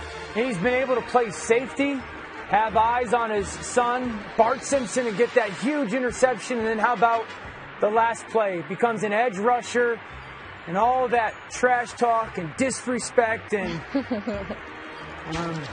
potty mouth from Bart Simpson over the years finds a way to bring him down for a big sack. I think we underestimated the revenge game factor, Dan. You laid it out there perfectly. Homer has been waiting his entire life for this moment. All the comments, all the one-liners. Every time that Bart mouthed off, he's taking it out on him tonight. Every time he said, "Why you little?" He's got a chance to get back at him tonight. And remember, this is what's at stake.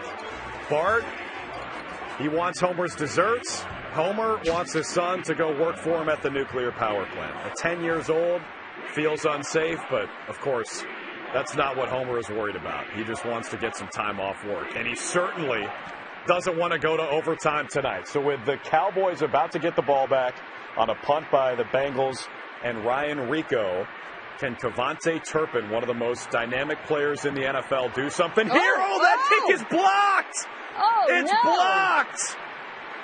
Oh, my gosh! Whoa! The Bengals picked it up. That's Bengals football. It's Bengals football. Muma John Meta scooped it up, and the Bengals retained possession.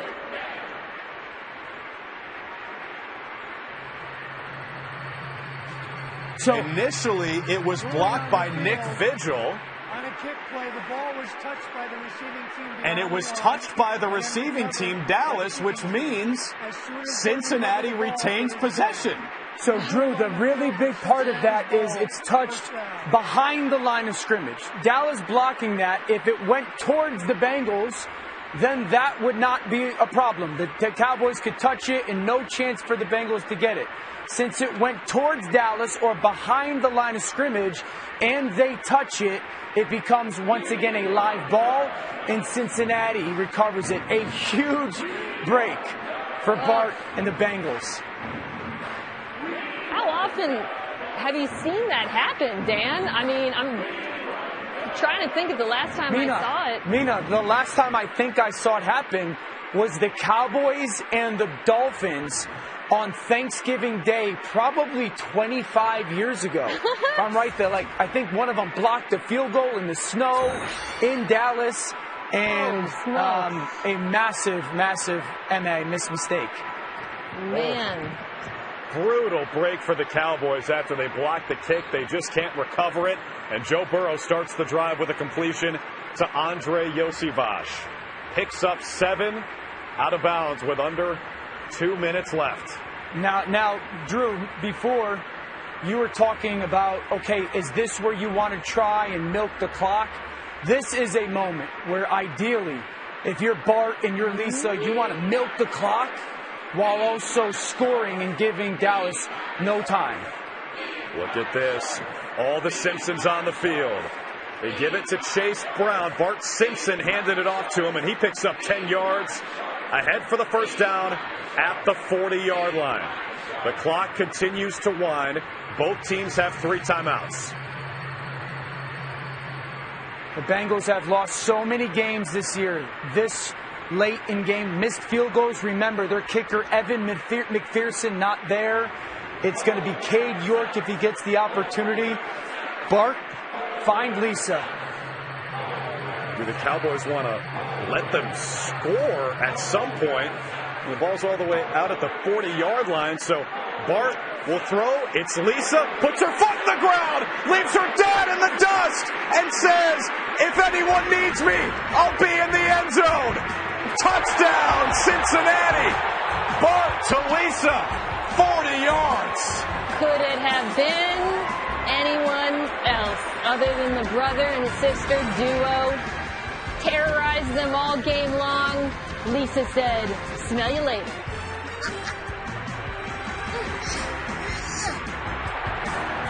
Does Bart get the last laugh against his dad?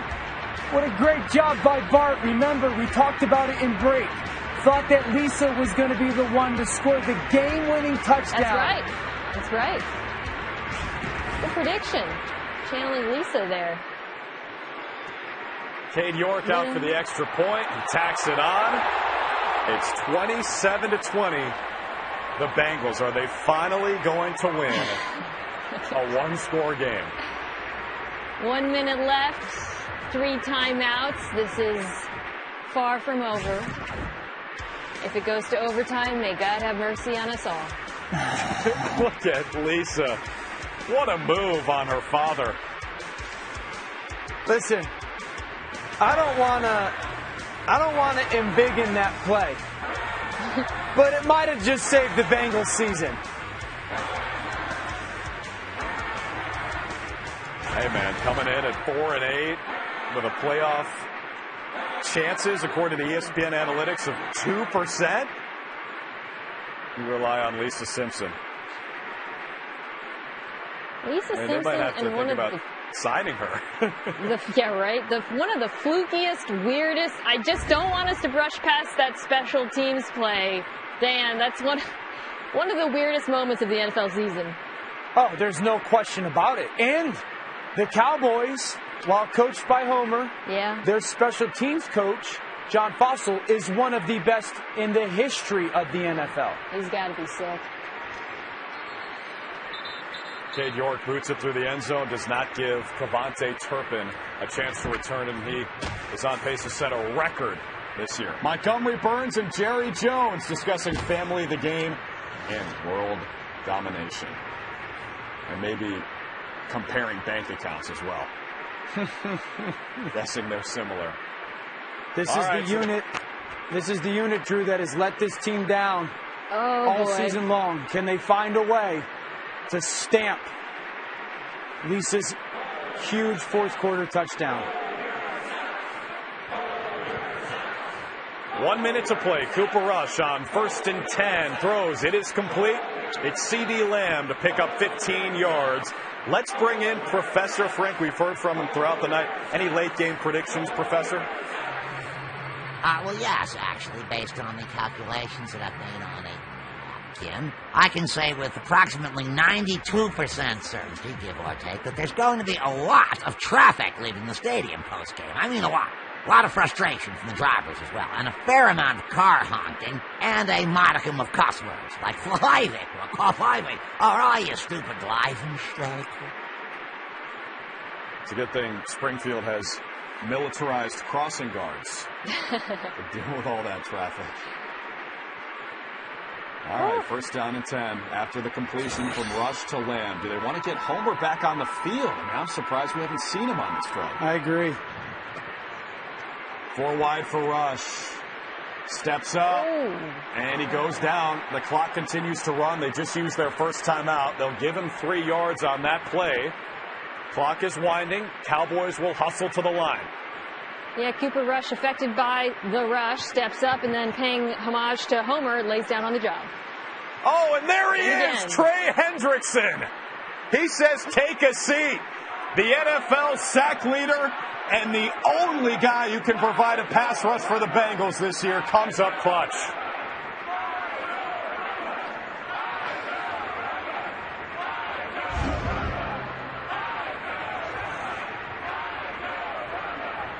What a great rush. Now, this is when I wonder if Bart decides to put Nelson on defense, huh? Maybe as a pass rusher, maybe puts Lisa on the field, try to slow down this offense. Drew, I agree with you. Does Homer have the opportunity to get the ball in his hands and make a play for the Cowboys? This would be the time to put him in there on 3rd down and 15. Dallas with just one timeout left. Rush to throw over the middle. It is caught. The clock's going to wind. It's the tight end, Jake Ferguson. He gains 8. All right, and Dallas, they use that final timeout. No. Oh, boy. Look at this. It's Homer's dream, so anything can happen. All Homers versus all Barts on the play to decide the game. Normally, I'd say Bart's got this, but Homer's gotten the better of him quite a few times, Dan. I'm going to bank on Bart Simpson finding a way to make a play and once again upending his dad. It all comes down to this. 4th down and 7. A stop for Cincy, and they win the game. Homer Simpson back to pass. Homer Simpson throws, looking for Homer, and it's incomplete. And Bart Simpson and the Cincinnati Bengals will turn the lights out at Adams Stadium. Homer had Homer wide open. Homer had Homer wide open and just never looked his way.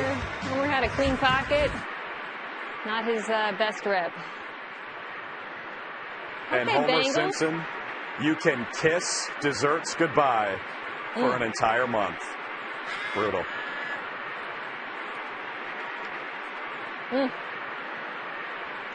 Well, the Cowboys tried their best and failed miserably. I suppose the lesson is never try.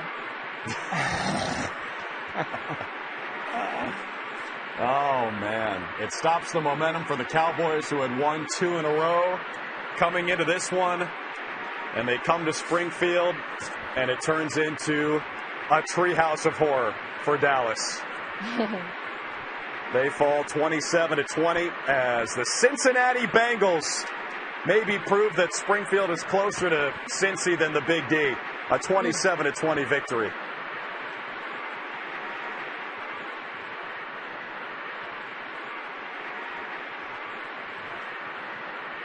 Hey, you know what? We haven't heard from Stephen A. Smith in a while, and I know that's what everybody's dying to hear. So, Stephen A. Smith, your thoughts on this game? At this point, what can be said? We've seen a game that is entertaining even in spite of the lunacy piled on top like cream cheese frosting on a red velvet cupcake. It's a testament to professional football that even when filtered through a mind like Homer Simpson's, a desolate prairie riddled with tornadoes of potato chip dust, it's still fun, fascinating, and formidable.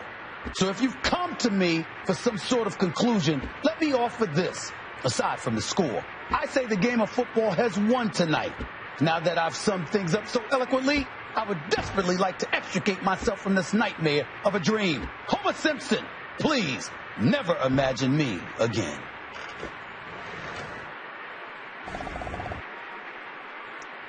Okay, Stephen A. Hey, Dano, how'd you get all the way up there? First of all, hi, Dan. I jumped. You jumped. Pretty impressive. And hey, you know what? You're red hot right now because you said it. You predicted that Lisa Simpson would score the game-winning touchdown. She did. It was a great game by both teams. But I think when we saw early on in the game how dynamic athletically Lisa was, it just felt after that turnover on special teams that Lisa was going to be the one to finally find a way for the Bengals and Bart Simpson to beat the Cowboys and Homer Simpson. And MK was the difference in the football game late. Yeah, I mean, look, we spent quite a great deal of time roasting the Bengals defense in this game. But ultimately, not a terrible performance from that unit. Obviously, Cooper Rush had some misses, but they came up big in the moments when it counted. Ultimately, a low-scoring game and possibly saved the Bengals season. And much like this thing behind me, that football game was a work of art. The first time we've ever seen the NFL. It's Springfield here at Adams Stadium. It was a great game. Bart and the Bengals win it 27-20. Here's Bart and his dad moments ago.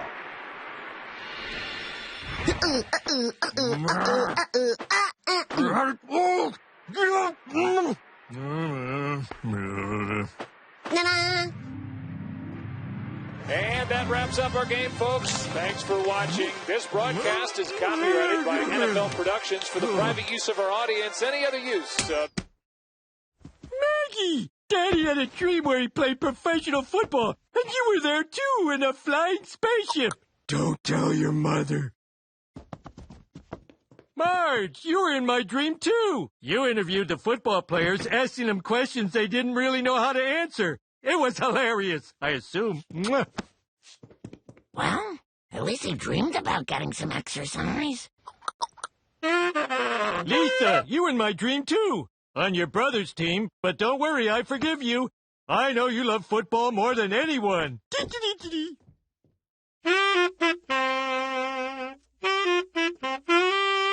You were in my dream too, boy. And so were you, Meanie. Glasses and third kid. We all played football against each other. And also, I was on the Manning cast. Nah, okay, sure. We played dream football. Did I win? Son, you know I've taught you that the most important thing isn't who won. What's important is who says they won. And that's me. And you can never prove I didn't in Dream Court because Dream Court doesn't exist. Even in dreams. Your dad's brain doesn't work. Want to go inside and watch Scott Van Pelt? I love that guy. He reminds me of me if I was smart and lost 200 pounds. Scott Van Pelt is the greatest sports announcer in the history of sports and announcing.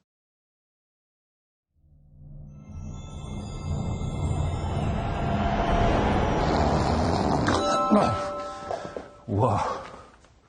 I had the craziest dream. Hot dog. Today, we all bear witness to the madness of an exhausted man's hot dog fever dream. Why, you little... I'll take you to randomly guess correctly!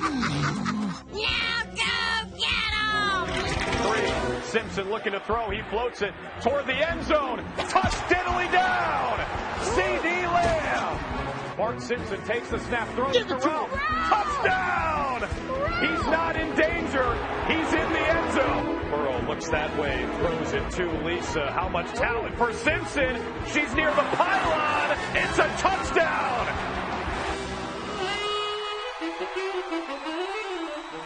On 2nd and goal, Homer drops back to pass. He throws. He connects. And Homer Simpson throws his 2nd touchdown of the night. Woo!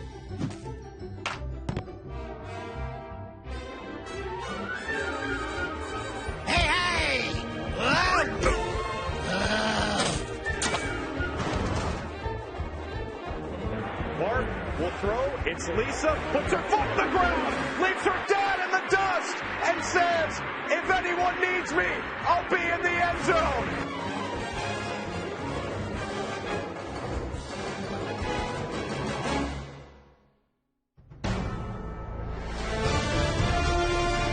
ESPN thanks you for watching this presentation of the National Football League.